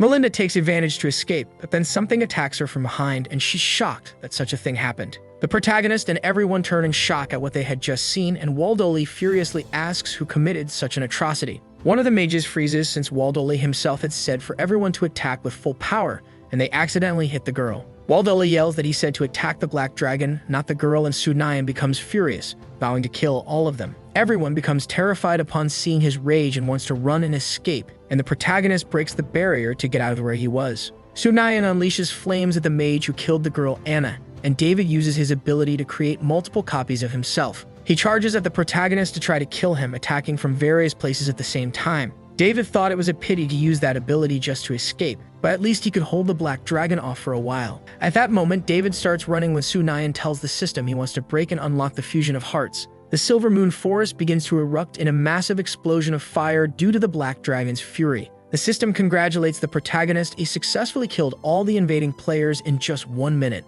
Thus, it added the mission and granted 15,000 system reward points, and later Sunayan returned to the dragon's lair. Porikuri appeared to report that Anna had returned home, and Sunayan responds that he knew that well. He believed that Anna should have returned as a soul to the Emerald Forest by now, but Porikuri didn't understand any of it. He kept asking if Sunayan was quoting some profound saying. After all, Anna was fully happy eating some honey she found in the swamp. She showed up all cheerful, saying that now Sunayan wouldn't find his medicine bitter anymore and wouldn't complain. The protagonist cries, thinking he was hallucinating. In truth, longing was one thing, but this was beyond anything. Sunayan touches Anna, feeling it was a very realistic hallucination, and Porikuri reports that 2 human players who were prisoners had disappeared. They also found a vial of illusion potion inside, and now Sunayan understood that the mage Melinda was the one who transformed into Anna to try to escape. Now the protagonist was relieved to see that Anna hadn't died, which made her angry because while she was away, he was out causing trouble. Sunayan gets nervous trying to explain himself, and so he spends some time telling her what had happened. Meanwhile, King Anlius received a report from his soldier, who says that the people of the Ireland Empire had arrived. It seemed they all came wanting the mage Mesant back, and Anlius gets irritated because they had the audacity to return and demand him. Mesant was a completely useless man. They expanded their forces and offered him money, and didn't even see a single dragon scale. Not only that, but Mesant never appeared again and probably just fled far away after everything they had offered. Anlius orders them to tell the people from the Empire that Mesanti was devoured by the dragon and was a complete failure. But before that could happen, a woman appears. This was Anlius' queen, and the king is shocked to see she had returned. The queen says she heard that something important had happened in Anlius and finished her visits to relatives and friends before coming back. The queen tells the king that she heard to cure the prince's illness, he thought it was necessary to borrow someone from the Ireland Empire. He agrees that was what happened, but still feels nervous because he wants to explain better what actually occurred. But she just slaps the king across the face because he caused a huge mess while she was away taking care of other matters. Now that Mesanti had died in their territory, that kind of behavior toward the empire was like trying to provoke a war between the 2 nations. The king whines, saying he just wanted to be able to cure the prince's impotence. The queen ignores him and tells the soldier to leave and invite the envoy to enter. The warrior ran off, and in came the guests from the empire, greeting the royal family and complimenting how the queen really was as beautiful as the rumors said. For a long time, he had heard that the king of Anlius was a complete fool, and that's why the general had sent the mage Mesant to handle things. But still, it was the most useless of all mages who ended up there, even without knowing that a queen of such beauty resided in that place. The queen thanks the envoy for his words, and he says that with all due respect, he heard the dragon-slaying army failed and no one returned alive. And he asks if she was prepared to hand over Messan, or whether they would offer some kind of compensation. The king stammers trying to respond, and the queen answers that the dragon-slaying army really did fail, but Mesanti was not necessarily dead. There were soldiers who had been found who said they hadn't seen Mesant before entering the Silver Moon Forest. The envoy questions whether they were suggesting Mesanti deserted his mission, and she laughs at the idea, and asks him not to misunderstand. After all, their intention was to resolve everything peacefully from the beginning. They sent people to investigate what happened, and she suggests the envoy could stay there a bit longer. If the great mage Mesant really died while slaying the dragon, they could discuss some sort of compensation. He replies that he hopes things can be resolved quickly. He couldn't just stay there waiting much longer.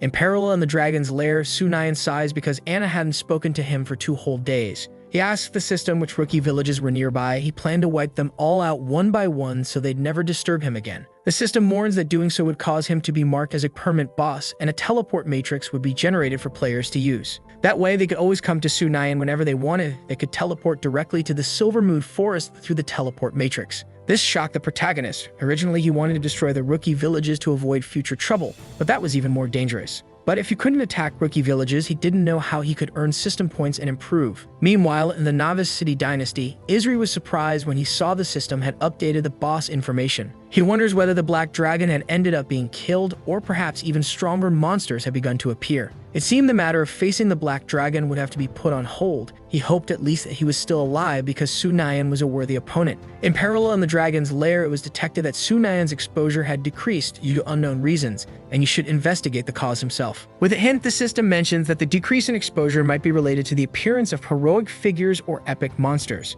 Soo-nayeon acts dramatically, asking the system if it couldn't just say directly what it was. After all, they had known each other for a long time. He said the system was being so discreet that they couldn't continue like this, and the system hesitates a bit before responding. The system could only detect that exposure had decreased. The specific reason occurred globally and was beyond its detection capabilities. After all, the system wasn't a satellite, which made the protagonist sigh, understanding its limitations. Since the exposure had decreased, he could now continue updating the rookie village. At the moment, making money was his main priority. With that, he tells poor Kiri to gather the army and prepare for a new battle, and he agrees, asking where they were going. Soo-nayeon replies that they would head north of the Morrigan Desert to attack rookie village Sakura No. 2. Then he asks the system if there's any modification that could strengthen his men along with himself. The protagonist wonders if it could be possible that when he evolves, they evolve with him, and the system agrees. There was a modification that met his needs.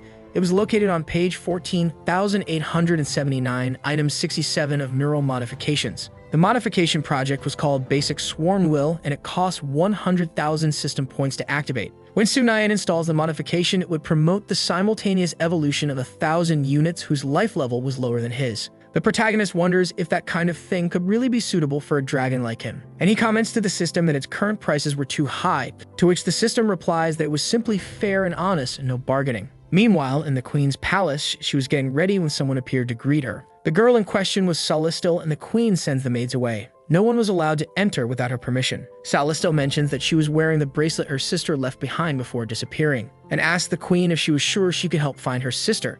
The queen agrees as long as she can pay the required price. Celestial replies that she could offer 10 years of her youth as long as it helps her find her sister Evelyn. The queen then goes to her mirror and places Celestial's bracelet inside it, showing her a scene. Soo-nayeon with Evelyn's dead body. Meanwhile, the protagonist and his kobold army were marching, and poor Kuri asks if they could rest a bit. It was too hot. Soo-nayeon replies there was no need, even though he felt it was difficult. He had a temperature radiator to control his body, but it was still very hot. Soo-nayeon belatedly remembers that Anna and the others were still on his back and immediately becomes worried. Anna and Selena were suffering from mild heat stroke due to all the heat, so the protagonist grabs water to wet their bodies and cool them down. Anna complained because she was uncomfortable with the wet clothes, and Soo-nayeon even approached to help her with that. But then they hear the voice of a girl calling for help as two level 25 players approach her. They were taunting the girl because no one would come to save her, and Soo-nayeon was shocked because it showed both were Indian players, even though the map had never shown a starting village from any nearby players, and he wonders if it might be a system error.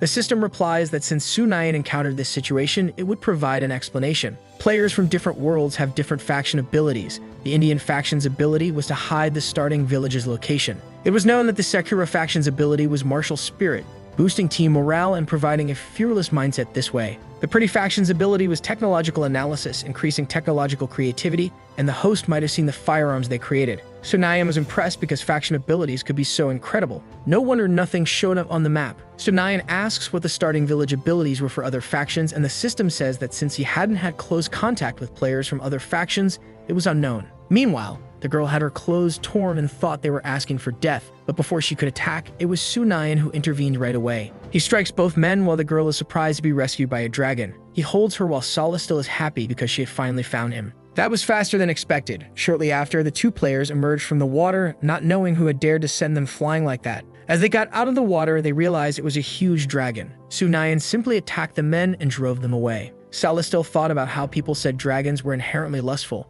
If she wanted to get close to the black dragon, seduction was a great method. She immediately went to thank Soo-nayeon because he saved her life and introduced herself as Aya, willing to offer herself to him. Soo-nayeon sighed, and Sala still thought he couldn't even hold himself back now, mentioning that he could surrender to her beauty. However, suddenly Sala still realized that Soo-nayeon had vanished from where he was before. He had flown away. He introduced himself, saying he always did good deeds without leaving a name, but now he intended to leave. Stella still said it didn't matter where he went or how far he ran. She intended to kill him with her own hands eventually. Back in the Morrigan Desert, poor Kuri noticed that the desert was just ahead, and they continued walking through the sands. The desert was very dangerous, and often fierce magical beasts lurked within. It prompted Soo-nayeon to ask more about it, and he told poor Kuri to remember the motto of his army. If they didn't explode in ferocity, they would perish just the same. Poor Kuri agreed, recognizing that it was indeed something profound. Meanwhile, in the bronze dragon's lair, a massive dragon unleashed its power. Soo-nayeon caught poor Kuri's attention and told everyone to stop and rest a bit.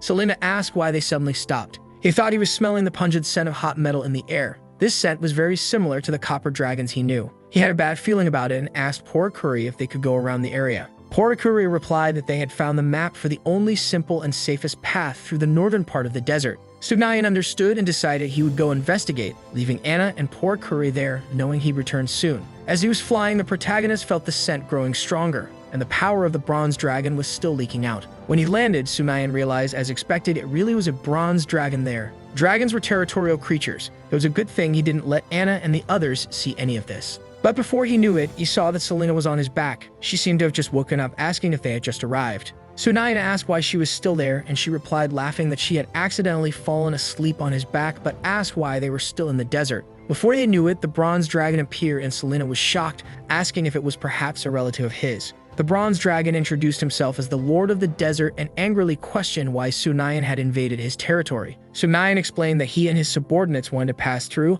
unknowingly infringing on his territory. If possible, the protagonist asked if he could pay some gold coins as compensation for the disturbance he caused. Then the dragon replied that he wanted a fine of 100,000 gold coins and also demanded that someone be left behind to keep him company. Sugnayan was shocked that he was demanding such an amount but understood the point. Still, he wondered if that dragon was like the reincarnation system. He kept thinking it was easy to get money just to hand over to others. The dragon mentioned that the last guy hadn't spoken for 3 days and he wanted a replacement. The guy in question was a human he was holding, and Selena trembled, hoping they wouldn't look in her direction. She had no intention of staying there under any circumstances, so Sugnayan told the other dragon he could offer money, but he wouldn't leave anyone behind. Considering they were both dragons, he should just let his people pass, but the dragon remained furious. He was a mere humble 5-colored dragon and still dared compare himself to a metal dragon like him. The dragon grumbled that it really was a shame, at which point Sugnayan got ready and asked if they couldn't talk about this, ready to fight. The dragon approached laughing because it seemed like a joke. A mere little dragon like Sugnayan was challenging him.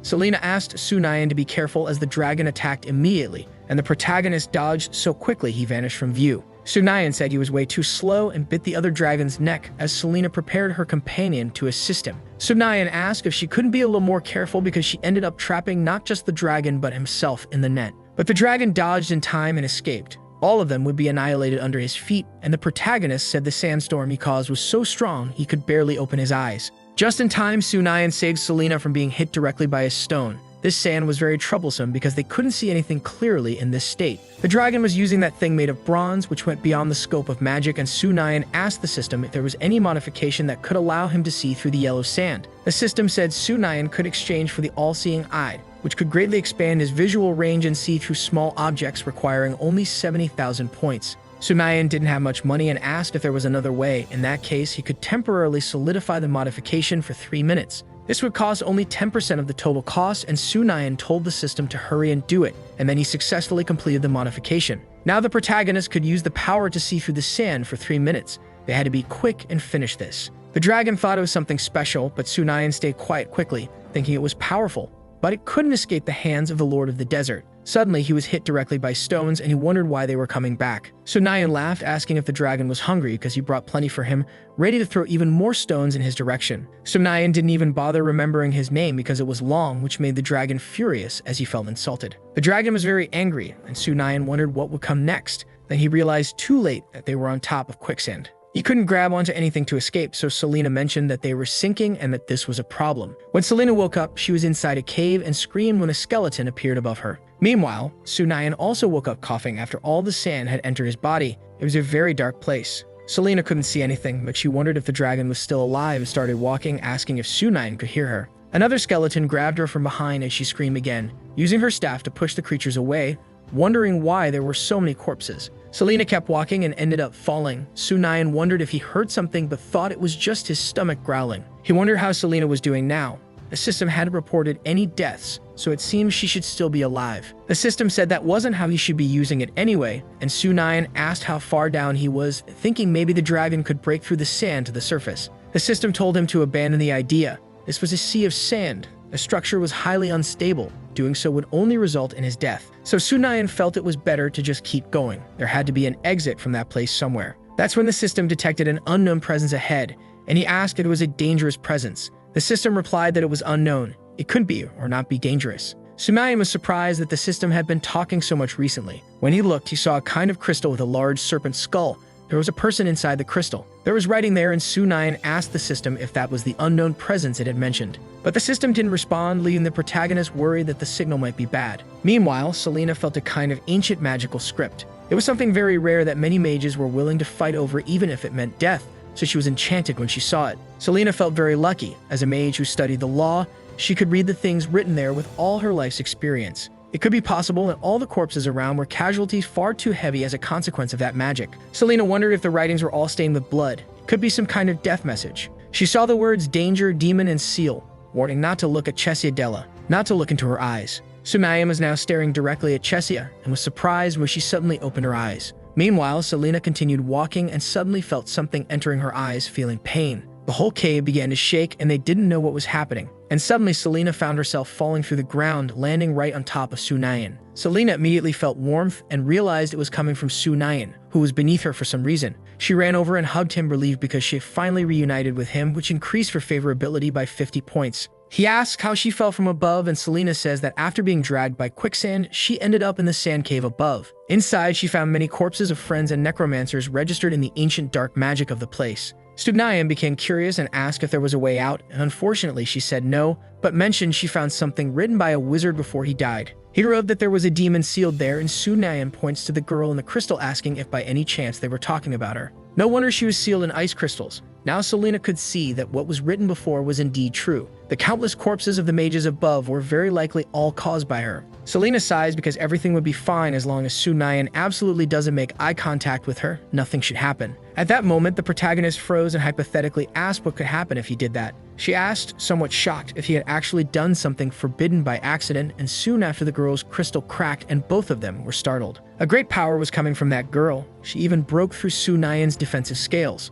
The girl smiled because she was finally free and asked who was there while Su-Nyan and Selena hid. The system detected a special female NPC and said he should pursue a relationship with her. Su-Nyan was shocked because the system was still appearing and only said those completely impossible things. The system said he should believe in himself, that it would withdraw for now and he could call it if he needed anything. It didn't take long for the demon to find the two of them, and Su-Nyan told her to run, so they hurried away from her. Meanwhile, the bronze dragon was on his throne when he heard that the black dragon still had an army in his territory. It was a joke. Su-Nyan was dead, and the low-level monsters in his army probably didn't even know it. Suddenly, they felt an earthquake and a huge bone creature appeared on the surface, where Anna recognized it as the direction Su-Nyan had gone. Her heart was uneasy, and she hoped he wouldn't get into trouble while he was there. In the desert, Su-Nyan confirmed that the girl was indeed an SS-rank NPC, and she asked why they were running since she didn't intend to eat them. The power of that woman was terrifying. Even in a weakened state, she escaped effortlessly from the underground sea of sand. The woman sat on Su-Nyan, mentioning that his scales were indeed perfect and comfortable to use. The tingling sensation made him wonder if the woman was coveting his body or something like that, but he had no intention of giving in. The girl said it was all the fault of those damn wizards who coveted her pet snake and suggested that Su-Nyan become her new pet. She could call him Long Long, and he was shocked because it seemed like the remains of the previous snake he saw in the cave had belonged to her. Su-Nyan could imagine himself obeying her orders, which didn't seem so bad, but then he stood up saying he was a dragon. This caused her to fall hard into the sand. Disobedience was not good for a pet, and her favorability dropped by 10 points. Su-Nyan was shocked and wondered what had happened. He never knew someone's favorability could drop like that. The system responded that Su-Nyan's conquest target was quite dangerous. Favorability would be very unstable until reaching the first stage. He narrowly dodged her attacks, and even the bronze dragon froze in shock seeing his lair suddenly catch fire and be destroyed. The bronze dragon pointed at the demon in fury, angry because Su-Nyan was still alive and even got help to destroy his lair with his own hands. Su-Nyan wondered if he could even believe what he was seeing, because the girl clearly wasn't helping at all. But if he was insisting, it couldn't be helped, and the girl ended up becoming Su-Nyan's boss.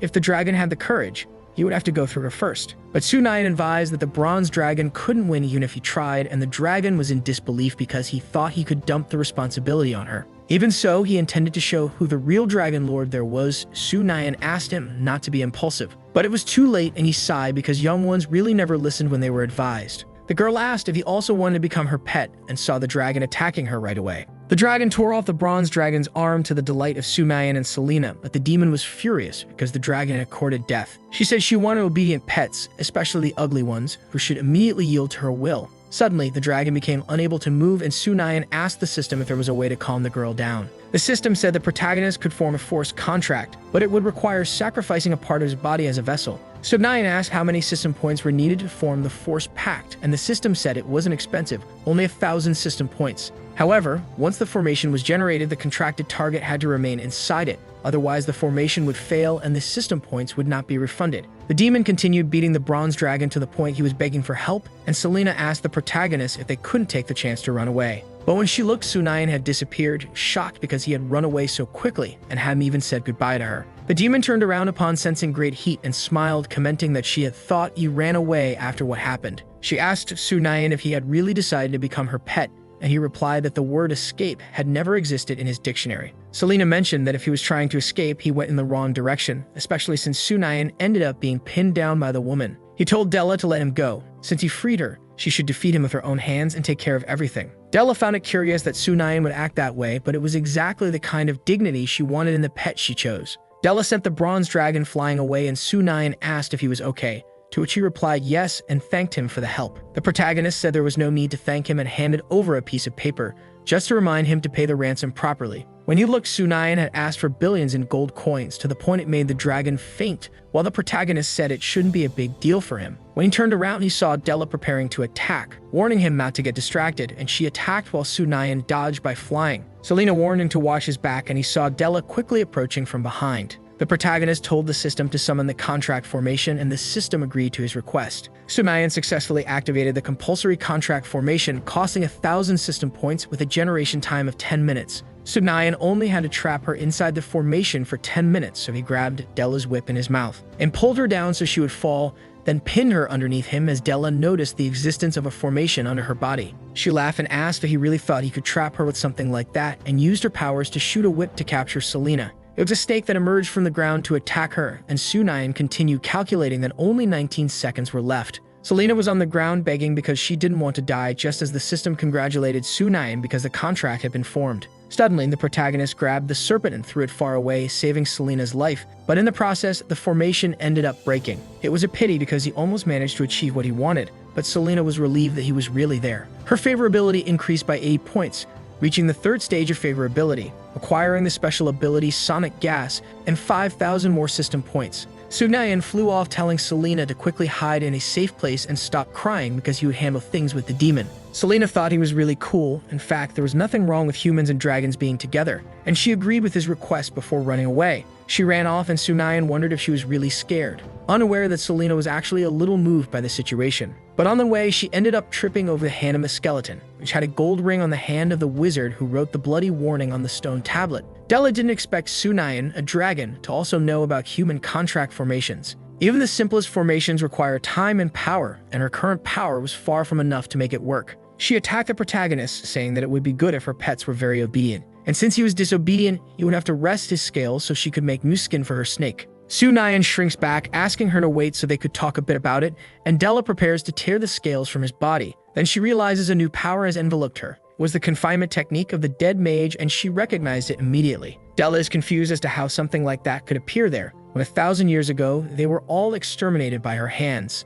As he turns around, the protagonist sees that it was Selena using the powers through the ring of the deceased mage. She tells Sunayan to hurry as she couldn't hold on much longer, and Sunayan shouts for the system to activate the contract formation. The system agrees, and the protagonist successfully activates the contract formation, costing his 1,000 points but requesting another 10 minutes. Della realizes she's being dragged into the formation again and complains because she didn't want to be imprisoned again. The system alerts that the capture was a success and the formation was generated. He could now choose a sacrifice to finalize it. Sunayan is surprised as a sacrifice was required, and he asks if the receptacle could just be a part of his body. He wanted to offer one of his claws, and the system responds that a claw is merely keratin. Unless he uses his entire limb and his dragon horns as the receptacle, it won't work. Sunayan then decides to use his left hand, and the contract is successfully signed. Thus, Della becomes his servant. Selena celebrates with the protagonist because they managed to accomplish what they had to do, and she removes the ring after realizing there was something she hadn't done. Sunayan asks what that was, and she replies that the ring of that necromancer must have belonged to the previous necromancer. There was residual energy from his body in the ring, and thanks to it, she could use the necromancer's confinement techniques. Sunayan sees her returning the ring and asks why she didn't keep it. He thought she was born to become a necromancer. Selena says she killed a strong necromancer's assistant, even if it wasn't harmful. That kind of magic wasn't her goal. She couldn't exactly say it was because she was afraid of corpses and the undead that she gave up. At that moment, Sunayan realizes he had forgotten something, then hears Anna arriving and calling out their names. The protagonist is surprised and asks why she's there, and Anna says she heard he was in trouble, so she immediately led the Beast Legion to the location. Sunayan asks who told her such things, and Anna whispers that it was the other great dragon, whom she had encountered on the way. Sunayan realizes what he had forgotten and talks to the other dragon, Rolls-Royce, about how he still owed him 10 billion gold coins. Royce felt that this was clearly a tyrannical demand, but Sunayan replies that it couldn't be helped. It was a tradition of the dragon clan, and gives him two choices now: become his new subordinate, follow him, work, and pay off the debt, or he would just become new material for Sunayan. He would strip every piece from him and turn it into equipment, take his heart, and everything else. Royce is shocked that the protagonist intends to kill him just like that, even though he's a dragon under the protection of the Dragon League. If Sunayan kills him now, he'll be hunted by all the dragons who are part of the Great Dragon League. That turn was new to the protagonist, who asks what this Dragon League is, as he had never heard of it. Royce replies that there are many dragons, but very few overall. At the end of times, the dragon birth rate was beginning to fall more and more. When Dragon Island was discovered for the first time, there weren't even 100 dragons left, and he asks if Sunayan knows what that means. If things continue like this, dragons will be extinct in the future. More than 1,000 years ago, there were nearly 10,000 dragons on that island. Royce discovered that their dragons had extremely long growth cycles. Dragons usually sleep for long periods. Although their bodies might appear ordinary, their materials were extremely valuable and rare in the world. But humanity discovered Dragon Island and decided to kill them all to become rich. They sent people to dig out dragon hearts and cut off their heads to take home and put on display for all to see. Dragons were made of first-rate materials, so not a single bit of their bodies could be wasted. Royce also saw his parents being killed by those same humans, and more dragon slayers kept appearing. And their living space became smaller and smaller. Royce's siblings were killed one after another until only he remained. His mother and father also perished at the hands of dragon slayers. They bought time and took his siblings to the kingdom of Anlius. But the dragon slayers continued to pursue them relentlessly, killing his brothers and sisters until only he was left, and he fled to the Dragon Protection League. The Dragon Protection League was founded by an adult Crimson Dragon and an adult Silver Dragon, with the goal of protecting the last remaining dragons of that world. Regardless of whether they were metal dragons or five-colored dragons, as long as they followed the League's rules, they could join and receive its blessing. Under its protection currently, no other five-colored dragon was willing to join or even showed any interest. Thus, the order was given to kill those arrogant and foolish dragon slayers who destroyed their homeland and shattered their peace. They fought and slept non-stop, and that was why he was warning Sunayan about it. If he wanted to kill him, he could expect to be caught by the Dragon League and be forced to eat slugs every day for what he had done. The protagonist felt that couldn't even be called a threat and pressured Royce to stop whining so much. After all, he was still giving him two choices: either become his subordinate and follow him, or perish. Sunayan intended to seal his mouth forever, preventing him from speaking and making him eat slugs every single day without stopping. Royce immediately vowed to become his servant, but the oath had to be made to Mother Tiamat of 5 colors and to the god Bahamut. So he didn't intend to shut his mouth or make him eat slugs. Sunayan swore nonetheless in the name of all. If Royce swore loyalty to him, he wouldn't seal his mouth or make him eat slugs, just as he himself had said. Royce declared that he agreed with the terms of the contract, and thus he became Sunayan's new subordinate. Later, Sunayan flew far away carrying Anna and found in his hand a crack that must have been the signature of the contract he made earlier with Della. The system said that due to unknown reasons, his exposure had decreased again, which caught him completely by surprise. When Anna woke up, she asked if something had gone wrong, and he replied no, he had just been bitten by a mosquito. He told her to keep sleeping well, but Anna leaned in and kissed Sunayan on the cheek, to his surprise.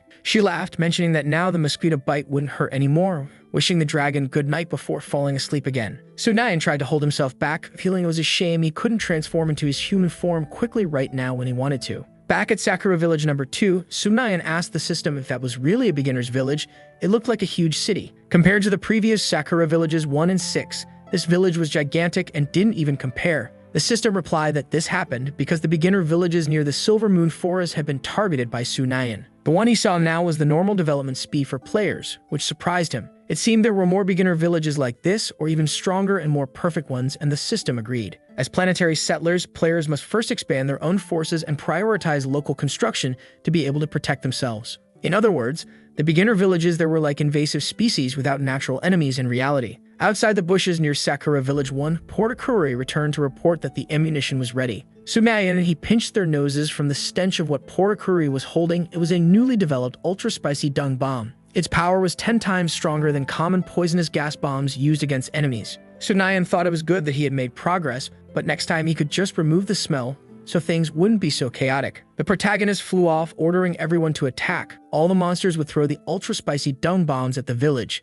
They attacked the village and invaded through the gates, and inside people were running in surprise because the monsters were suddenly invading. The guards didn't understand what it was that was being thrown and wondered if it was poisonous gas. Unable to do anything, they would quickly report to the master. Sunayan told Royce to follow him and breathe dragon breath toward the center of the human village. Royce says it would be a bit bad those humans hadn't provoked them, but he still didn't understand the reason they needed to kill those people. If those were the only ones who started the problem, they could kill them and their outrage would be understandable, and Sunayan calls him a fool. She questions whether he even knew the reason why there were fewer and fewer dragons in the world, and Royce asks why, looking confused. Sunayan replies that it was obviously because of the humans. They invaded their living space and destroyed the environment. They even killed many of their brothers along the way, taking dragon hearts, enjoying tiger bones soaked in wine with their meals. And they created more powerful and luxurious equipment. If they let those people go, they would bring dragon slayers back to the nest. They would display a sack of gold on his corpse, loudly celebrating the victory they had and justifying it as if it were normal.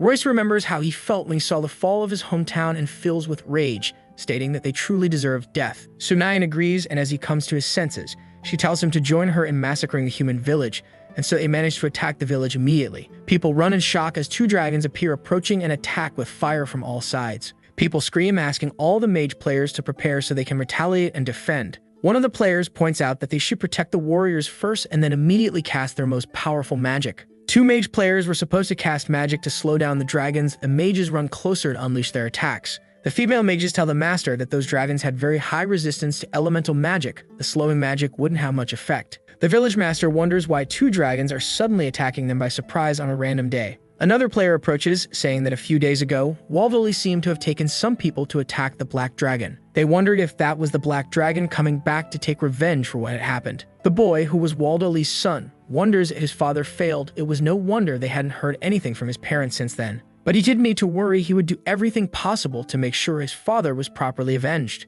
He shouts to the warrior players that the ability to kill the dragon would now depend entirely on them. He orders the men to throw their spears at the dragons in the sky at a 45-degree angle, preparing for a full-force throw. After a countdown, they launch their spears, and Sunayan uses her ability to disarm them all. The spears fall, and the players are shocked at how such a thing could be possible, and the master again orders everyone to stack their shields. However, he ends up seeing players running, begging for help, and trying to save themselves from the falling spears and fire. There was no time to wait, and they needed to save themselves before they could attack, and Royce calls them fools. He then points out that he discovered something. The humans seem incapable of dying even after being attacked. He saw with his own eyes a guy he had crushed come out of a small room shortly after the time he had killed him. Sunayan says that since he noticed that it was time to tell the truth about those humans, the world they were in now was not the only one that existed. Beyond this world, there were many others, and as someone who possesses the dragon's legacy, Royce should understand that. He was surprised to hear that those humans could come from another world, and meanwhile, the mages were trying to fight the fire from the attacks. The mage tells the young master that those two giant dragons were too powerful. They couldn't kill them. They should escape to another beginner village. The boy asks if there was another novice village nearby, and the mage replies that there was a village of the Asen faction not far from there. Although it didn't appear on the map, it must be a hidden attribute, and the boy says they couldn't wait, they had to leave. She asked about the others in the village, but he couldn't care less about what they would do now. It wasn't like they were going to die for real. As long as they were alive, they would be fine. They could just rebuild the novice village after the dragons leave. And the mage agrees. The two run from the second village as it becomes more destroyed than before. The boy becomes angry seeing this and promises he would return, and the mage asks him to hurry. Their invisibility potion would only last 10 minutes. Later, the protagonist found the stone that remained from the village and tells Royce that as he could see, those humans were not from this world and had come to invade. If the invasion succeeded, their world would be sidelined in a dangerous situation or even completely destroyed. That was why Sunayan had to attack the humans. Besides, each of the humans held a class. The way they improved their strength was even simpler. They just had to kill monsters, and Royce understands that everyone was in great danger. The protagonist asks him to calm down a little, not knowing if that guy was really a dragon being so useless and cowardly. Sunayan didn't know how the other places were holding out, but she knew she had to gather all the monsters there. Therefore, they would destroy the human villages from another world and build a monster city themselves to be able to defend. And that was quite important. Royce asks what the jewel Sunayan was holding was, and Sunayan says it was something special that could help them build with special functions that could only be obtained by destroying human villages. So she says they should all unite to fight for that treasure. They would truly unite to build a city for monsters and drive away the invaders before more was taken from them. Royce states he is willing to become her follower and swears in the name of the dragon god Bahamut that he would follow Su Nyan to her death. Wherever his dragon breath passed, scorched earth would be left behind by him, and Royce's admiration increased by 300 points. The protagonist says he looks forward to that day, but before that, everyone had to work hard to become stronger. The system congratulates him for completely destroying the novice village. His exposure increased again. Su Nyan was relieved to see this, but fortunately, a new world boss had appeared, so he didn't have to worry about players coming after him again for now. Anna appeared running, saying that Porikuri discovered that 2 people had secretly escaped, and someone should be sent to chase them right away. Su Nyan asks her to wait a bit. He didn't intend to pursue them yet. He could ask someone to follow them secretly and see where they were going. Meanwhile, in Novice Village 34, the players were angry because if it weren't for the Black Dragon suddenly showing up, it wouldn't be in that chaos. Maybe that beauty should be his, but it didn't take long for those same 2 players to see their village being destroyed by the dragon and Anna. At that moment, the player looked at his leader asking if they were doomed, and he couldn't even believe their village ended up like that. They saw the monsters attacking and ordered a retreat immediately, but even so, the others wondered why they were running when they could just revive. The leader hit the player who questioned him, calling him a fool because he should have read the most recent strategy list that came out. Some Sekiro players died of hunger in the corner of the World Plaza because the resurrection time was too long, and they had no food or water. That made the players scared, and they immediately ran for their lives. They talked about how Su Nyan was the same one who threw them into the river some time ago. Those were the Indian players who attacked Celestial, but were defeated by the Black Dragon, and still they couldn't understand how their village was found. Just when they were leaving and arguing, Celestial suddenly appeared to surprise them in the middle of their escape. The players smiled because they met the girl from before, and she asked where he said the Black Dragon was. The player didn't know what was so interesting about the dragon when it could be much better to go with them. Annoyed, she just hit them and the players begged for mercy, and Celestial asks again if they could take her to see Su Nyan. Meanwhile, inside the village, Su Nyan was congratulated by the system because he destroyed another novice village and also acquired the core fragment. His exposure increased again. If he continued destroying novice villages, he would be marked as a world boss. The system acknowledges that Su Nyan destroyed 2 novice villages in a row and received 200,000 system points. Finally, he had successfully collected 4 core fragments from the novice village. It wasn't easy walking in circles like that, though it wasn't easy at all to keep going. They were practically walking in circles, but Celestial was grateful for that because she didn't even think she'd see him again so soon. This evil dragon was very fierce. It seemed she would need to find the right opportunity to approach him. Then she decided to approach some players and hide in the woods, then scream for help loudly enough for everyone to see her. Su Nyan wondered what that sound was and landed just in time for Celestial to scream that the dragon was right above her. He ended up apologizing because it was unintentional, and she replies that it was fine, thinking she was surprised because he was polite. Still, Celestial believed he was pretending to apologize. She intended to rip off his hypocritical mask, and thanks him for saving her, saying she would follow and serve him. But Su Nyan was surprised because all her stats were unknown. Celestial was happy with his reaction, thinking that using her beauty to get close to a dragon was the best, gain his trust, and then kill him. It would be the perfect plan. Still, she was making poses that left Su Nyan completely confused. He wanted to stay far away from that unknown creature. But when he turned around, he noticed the players from the other village and realized they were the same guys who had tried to cause trouble for the girl before. The players immediately surrendered. They didn't want to offend him and offered her as his meal since she was much tastier than them. Su Nyan was furious, calling them humble insects after all. They didn't even offer any chance to bargain with him to begin with. They dared to contaminate the dragon's palate with their filthy bodies as if they were even remotely tasty. It was unforgivable. The player begs him to wait. They could offer their treasures. They could also provide information that might interest him. Su Nyan asks what treasures and information they had, allowed them to speak, or they would burn to death. And the guy says that he certainly must like delicious food and refined flavors. Each dish from their family went through 1,000 stages of fermentation. It was clean and hygienic, but Su Nyan burns his curry rice without any mercy, saying he would give 3 seconds to say everything he knew. Otherwise, he would burn all of them until they were crispy, and the player bows and talks about the Worm King. It was a monstrous creature that came out of the Western Sea, destroyed 4 villages near the Angxi village, and this had been heard for some time. They said that Worm Kingdom was attacking the coasts of the Airland Empire, and many other human villages would end up suffering. The protagonist sighs because their information was useless. He only wanted to know where the gold and their treasures were. If they didn't know anything, he could only burn them to death, and the man claims to know something, asking him to wait a bit. Then he tells the Great Dragon that the Stormworm King had been causing chaos and attracting many adventurers through the teleportation matrix to hunt it. These adventurers were from all over the world, each possessing extraordinary skills and powerful items. But compared to Su Nyan, that Stormworm King and those adventurers were nothing to be compared. He just needed to wait for them to fight to the death and then reap the rewards, and Su Nyan paused to think about that. The Stormworm King must have been the one marked in the 4 novice villages, one more than before. If not for the system's reminder, he would have been completely annihilated. Now this player must be marking the world boss. Sunayan acknowledges that this was good information and asks if there was anything else useful to say. And he replies that there was nothing else. The Great Dragon should understand that they had nothing more to offer at the moment, but they could provide more information if it became possible in the future. And suddenly the system issues an alert. It was detected that a player reached level 30, the realism of the world increased, and with that, all players would now experience a 10% increase in pain reception. Sunayan didn't understand why the player was suddenly screaming and asks if he was trying to hide something. That's when Sunayan also received the notification informing him that players were now experiencing increased pain in their bodies, and he understood that they could now feel pain when they died. So long as players could suffer, it was a significant weakening. It seemed that even more interesting things could end up being unlocked in the future, and the player begins to stutter. He says that he suddenly remembered something, but there was nothing to hide because he had always been very honest. And Sunayan agrees that it was good. He was a great dragon and would be true to his word. He wouldn't burn him to death. But he presses the other two players, asking what they thought about it. He only said he wouldn't burn them, but made no promises about other things. Celestial becomes tense seeing that the true nature of the evil dragon was being revealed before her eyes. It didn't take long for Anna and Selena to appear, and Celestial is surprised, not understanding why those two girls were by his side. It was obvious they were under some kind of hypnosis and needed to be saved.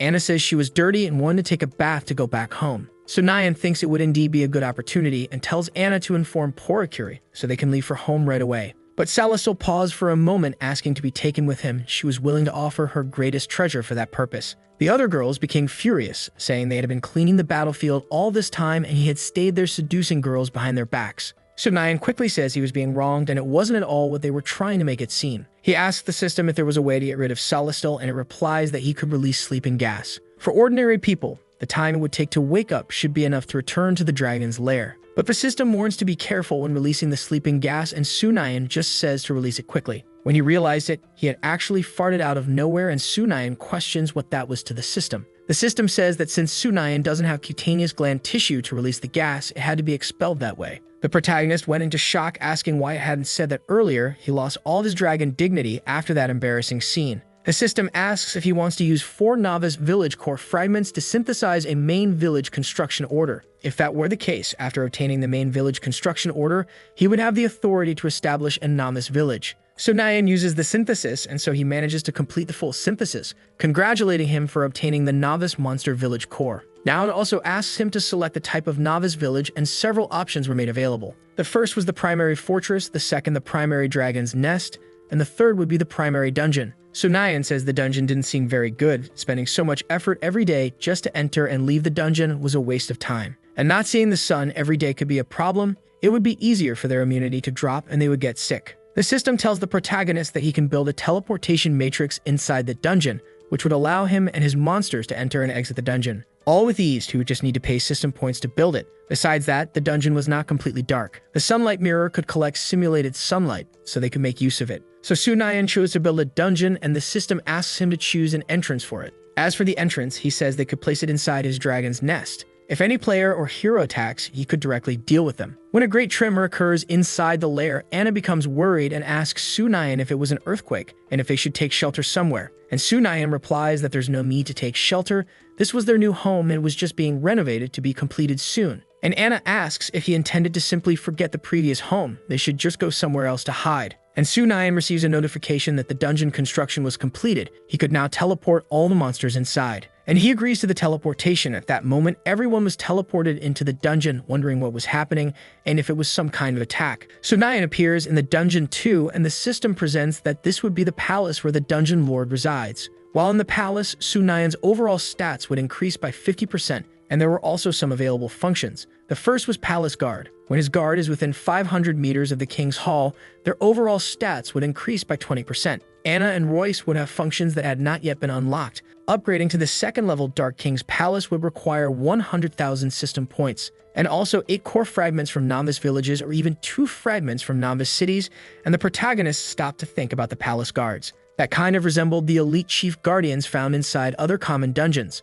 Sunayan asks the system why he could only appoint those 2 as palace guards and not other monsters. The system says that the life levels of the other monsters had not yet reached the minimum requirements to become palace guards. But Sunayan can arrange for other monsters if he wanted to add more, and he decides to temporarily assign palace guard duty to Royce. He becomes confused by what happened because he suddenly felt a great power within him and wonders if he was about to evolve or something like that. After a moment, the protagonist reconsiders because that guy didn't seem very trustworthy and decides to forget about it for now. He could go out to check other parts of the dungeon first and inspect Orunuri, the level 1 goblin nest. The production efficiency of goblins would increase by 100%, the maturation period increased by 50%, and the combat power of newborns by 20%. The level 1 kobold nest had its production efficiency increased by 20%, maturation period reduced by 20%. The combat power of newly born kobolds would also be increased by the same 20%. There was also the level 1 water nest. The production efficiency of bird demons was increased by 50%.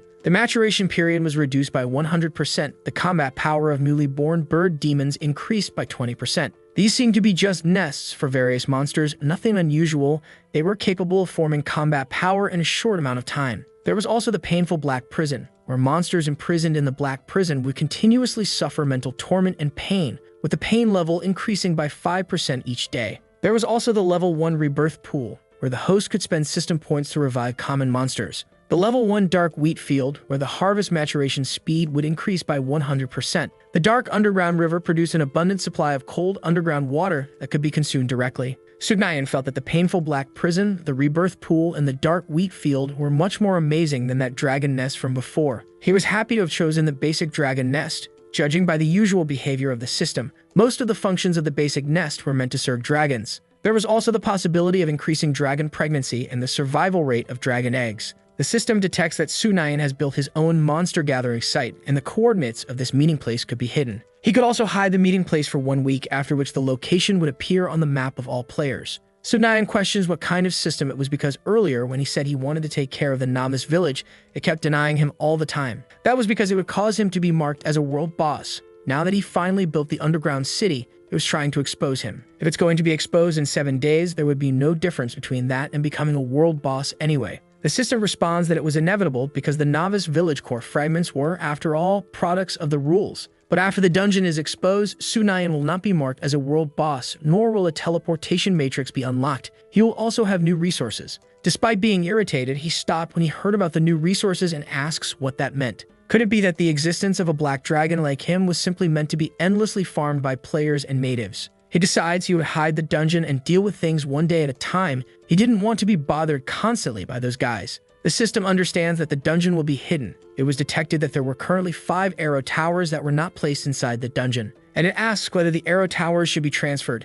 Sumayan reflects on what he should do and asks about the teleportation matrix that was promised. The system says that to build a teleportation matrix, 20,000 points were required, and the current dungeon level could only construct a one-way teleportation matrix. It asks whether it should build one now, and Sunayan orders it to build one immediately and take all his money at once, still furious with all of it. Meanwhile, Anna and Selena were walking together, and Selena hides when she's startled by what seemed like a ghost, but Anna assures her it was just a shadow. Meanwhile, the protagonist saw the system indicating that in the Shadow Labyrinth, magical creatures have their combat effectiveness increased by 10%. They'd also gain the imperceptible status when standing still, and Sunayan orders Porikuri to move to the corner and occupy the station without moving. Once that was done, Porikuri disappears and Selena is shocked to see what was happening. Anna comments that it was strange that he suddenly disappeared even though he was still there. In the underground of the labyrinth, the protagonist replies that it was normal for that to happen because that way they couldn't be found. This was a special ability of the Shadow Labyrinth. Any monster that stayed there for 5 seconds would become invisible and undetectable. Porikuri is impressed with the new powerful function of the labyrinth and suggests something new with an idea.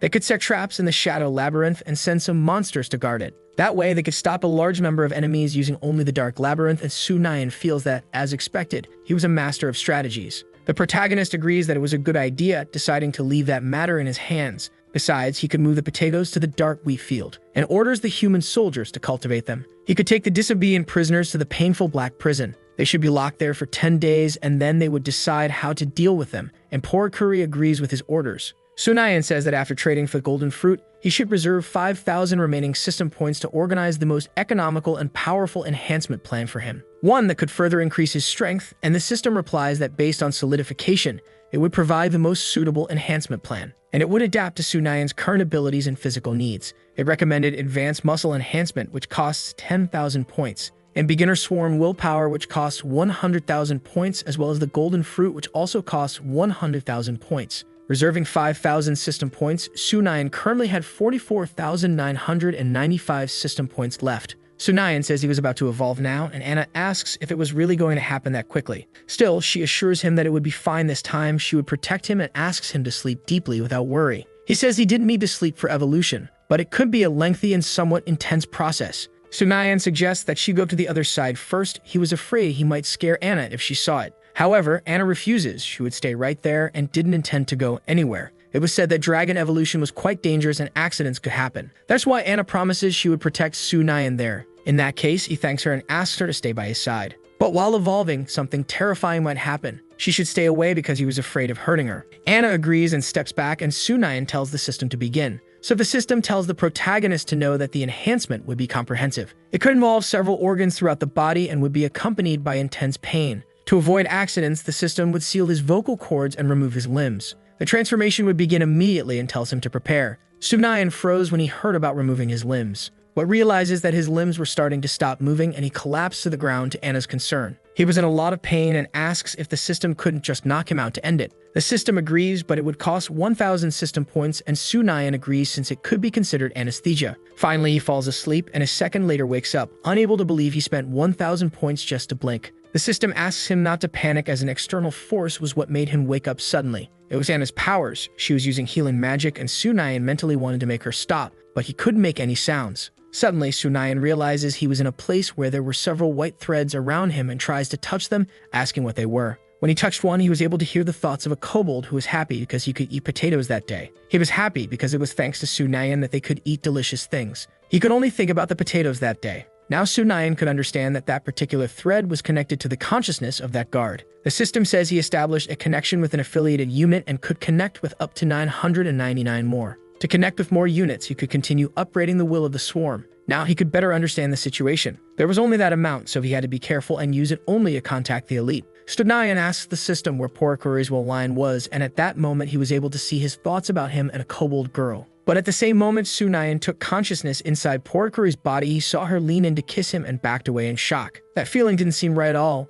It looked like the will of the swarm didn't just let him hear the thoughts and ideas of those monsters, but it could also even infiltrate his will and control his body, and the system says that Porokuri was also added to the line. He inherited about 0.1% of his attributes based on the concentration of the bloodline and obtained the inherited skill Iron Armor. Sunayan was surprised because they were actually getting more powerful all at once. As the degree of the dragon's transformation increased, the concentration followed. Although this improvement had an upper limit, the advantage was that it was no longer necessary to apply heart blood to Porokuri and other dependents. Moving on to the next ones, he connected with the fire rabbit, with Hana, with a jackal, and several others. Many monsters were linked. Later, Sunayan finally woke up to Anna's relief, but he immediately saw that she was suffering from magical exhaustion after using so much healing. The protagonist had drained his own magic as well and couldn't do anything for her now, so he asks her to rest alone after a while. Della's favorability suddenly increased by 20 points, and Sunayan was completely confused about what had just happened. He asks why that happened, and the system explains that when Sunayan advanced, his contract with her evolved along with her body. He never knew that would happen. It almost felt like he had been parasitized by Della in that sense, and he asks if it could be potentially dangerous. The system says that as long as the contract was in effect, there would be no danger. Theoretically, only when Sunayan died would the contract end. This makes him irritated because it almost seemed like a curse until death, but now he could proceed to the final stage. Besides Anna, Royce had not received the inheritance. Since he was a dragon, he should choose the type of ability he wanted to inherit. Meanwhile, Royce was busy chatting away with his new human friend. He was the first to hear everything Royce had to say. The beginning of all the stories started with a bronze dragon, and the human kept wondering if someone could shut him up because he didn't even want to listen. Royce gets annoyed because when listening to a story, one should look him in the eye as a basic form of respect. That's when Sunayan arrived, and Royce was happy that he had time to come over, but suddenly got startled because Sunayan's aura had become stronger. The protagonist feels that indeed, after that transformation and the previous massacre of 2 novice villages, his level had reached 38. He thought he would enter the stage of a young dragon after 3 more levels. He was one step closer to shapeshifting, and then he could be with Anna again. Changing the subject, Sunayan coughs and says he was there because he wanted Royce to make a choice. He touches the connection thread with Royce, who didn't understand what those things were, but they were all new abilities. He asks him to choose what he would like to have, and the system reminds Sunayan to pay attention because Royce was a pure-blood dragon. Although he could inherit his abilities, the effects would be significantly reduced and the improvement limited. Royce says he already had iron armor as a dragon. As for dragon breath, his sleep breath and linear breath, one for control and the other for attack, were quite practical. So there was no need to alter any of them. He decides to enhance muscle strength among all the options. He could become stronger, and he wasn't saying he wanted to be as big and strong as Sunayan, but even a third of that would be good. Royce chooses his power and evolves, thanking Sunayan because he felt his strength had practically doubled thanks to it. He thought that if there were a thunder giant in front of him, he would be confident in fighting it hand-to-hand. Sunayan replies that it really wasn't bad. He was now one of the main combat forces of his dungeon. He'd hoped he would keep working hard, be strict with himself, and design his house. Then he walks away. Still, Royce didn't understand why he had left without even hearing what a thunder giant was. But the protagonist ignores him and walks away, thinking it was a good thing he left in time. If he had stayed longer, Royce's endless words would have taken even more of his time. At least his level went up, so he couldn't leave even if he wanted to now. It was better to go back and check on how Anna was doing. Meanwhile, in the palace of Anlius, the king was feeling all anxious. It had been a long time, but still he hadn't heard anything more about the Black Dragon. The envoy would soon return, asking for more people after all. The queen sighs and hits the king, telling him to calm down, which left him a bit shocked, so she opts to ask more gently for him to calm down. She posted notices all over the country to select brave warriors who dared to wield their swords against the dragon. She declared that slaying the evil dragon would save the princess, and the victorious heroes would marry the princess and gain wealth and status. The king doesn't understand because they didn't have a princess to offer in marriage, and the queen points out that there was that half-demon girl he bought. He should have the slave contract of the girl, who was Anna, and she even had her picture because she knew she was indeed a beautiful girl. The king was delighted because it was truly a brilliant idea. They could offer Anna as part of the exchange like a princess in marriage. Still, the king says she was half beast, and she had fox ears and a tail, to which the queen replies that it would be simple. They could hire someone to redraw the portrait, hiding the fox ears and tail she had. The king asks what would happen if the person who killed the dragon found her to be someone else, and she replies that it wouldn't matter. That's because the palace was their territory.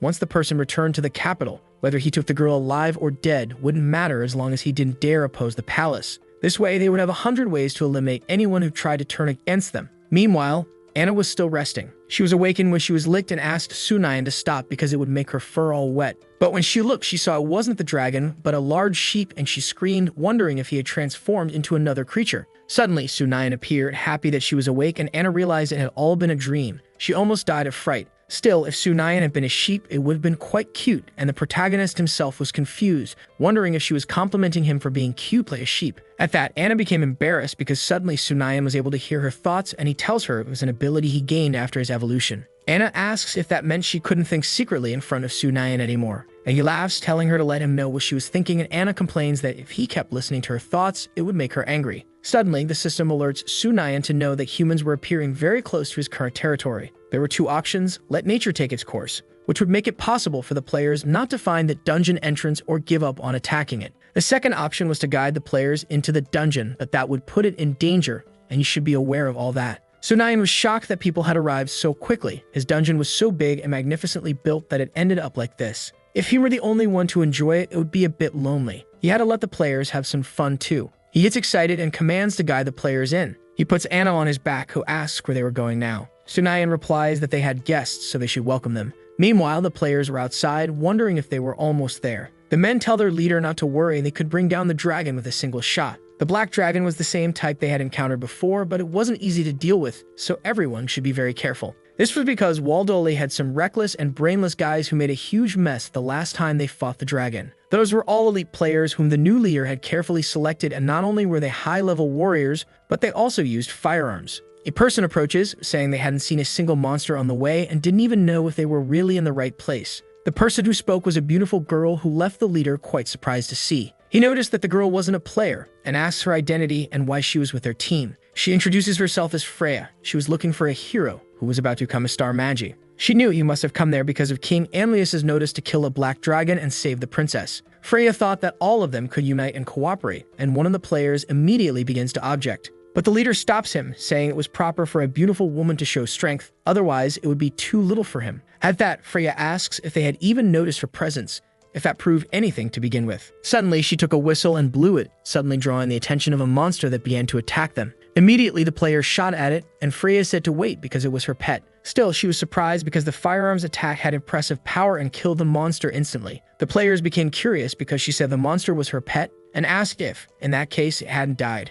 Freya replied that she was only worried it would be seriously injured if used recklessly, but it was the type that could heal any of them. Suddenly, the creature came back to life after Freya used a potion, and thus the leader of the humans welcomed her to their team. Meanwhile, Sunayan was just watching everything with a smile and suddenly threw a paper at the leader's face from afar through teleportation. The system explains that legend says inside the Silver Moon Forest there was a great dungeon. There was a dark and mysterious place where monstrous creatures hide. Only brave warriors could enter and obtain the infinite treasures inside. And obviously, it was an invitation for the group of players to challenge the Shadowed Dungeon as they were awaiting their challenge. The player leader was surprised but now understood why there hadn't been a single monster along the path up to that point. They were all hiding inside the dungeon the whole time, and the infinite treasure became even more interesting. It was a great conquest proposal. Freya approaches asking what he was holding, and the player immediately panics, tearing the paper and letting it fly away. He says it was just a useless scrap and tells everyone else to pay attention now. The monsters there had all moved with their belongings into the dungeon, and they should take the opportunity to launch a surprise attack. Anna was shocked because they were really planning to ambush them in there, and the army hadn't done anything wrong, yet would still end up dead because of them. Sunayan asks her to be a bit gentler because she even started pulling his scales in the process, and Anna laughs, apologizing. She got angry but promised to be more careful next time. He says he didn't plan to go out, so he calls the attention of the rabbit leader and the jackal, ordering them to get their flaming rabbits and weapons to follow him into the labyrinth. He needed to set up some defensive strategies and also ordered some gnolls to be called. The more monsters were gathered for battle, the better it would be. Soon, they called several monsters into the labyrinth, and the protagonist tried to speak with the great wolf leader, asking if he had any understanding of ferocity. It was the first time he saw creatures that ugly in the world, but none of the great wolves seemed to answer his questions. Those monsters were considered talented. Even if they couldn't fully fight, maybe they could still scare the players somehow. Sunayan tells them that in the labyrinth, if they remain completely still and unnoticed, they could enter an invisible and undetectable state. In that state, humans would have difficulty detecting them. Their mission was to intercept and eliminate all players that appeared inside the labyrinth. In the last 8 days, those areas had been used to set up traps, and if they couldn't win, they should just run for their lives. Sunayan didn't want to see any of them sacrificing themselves for such a cause, and all the wolfmen agreed before walking away. But immediately, the protagonist tells Anna to stop. She, who was disguised as a wolfman, ended up stopping in the middle of the army. She laughed because she had been noticed even though she thought she was being so discreet, and the protagonist responds that he wasn't blind. Sunayan tells her to go back because she couldn't enter the battlefield, and she complains because she was now strong enough to fight. She could protect the 2 dragons. Anna tries to convince the protagonist that she could do it and even makes a cute face. But he denies her again because it was too dangerous. Since the bond between them, Anna's behavior had become much bolder and more cheerful than before. Sunayan should be careful. Maybe he was seeing her true nature being revealed. Then Anna points to the middle of the wolfmen, asking if Selena could go. That's when they noticed that Selena was also among the army, disguised to enter the battlefield. Sunayan pulls her out of there too, and she keeps begging to be allowed to go as well. They both wanted to help in the coming battle. Sunayan now understood who Anna had learned to disobey from, but the fact was that both wanted to help, and now the protagonist would have to deal with them and convince them. So the video ends here. If you don't want to miss the next part, activate the notification bell, and see you next time on Tob's channel.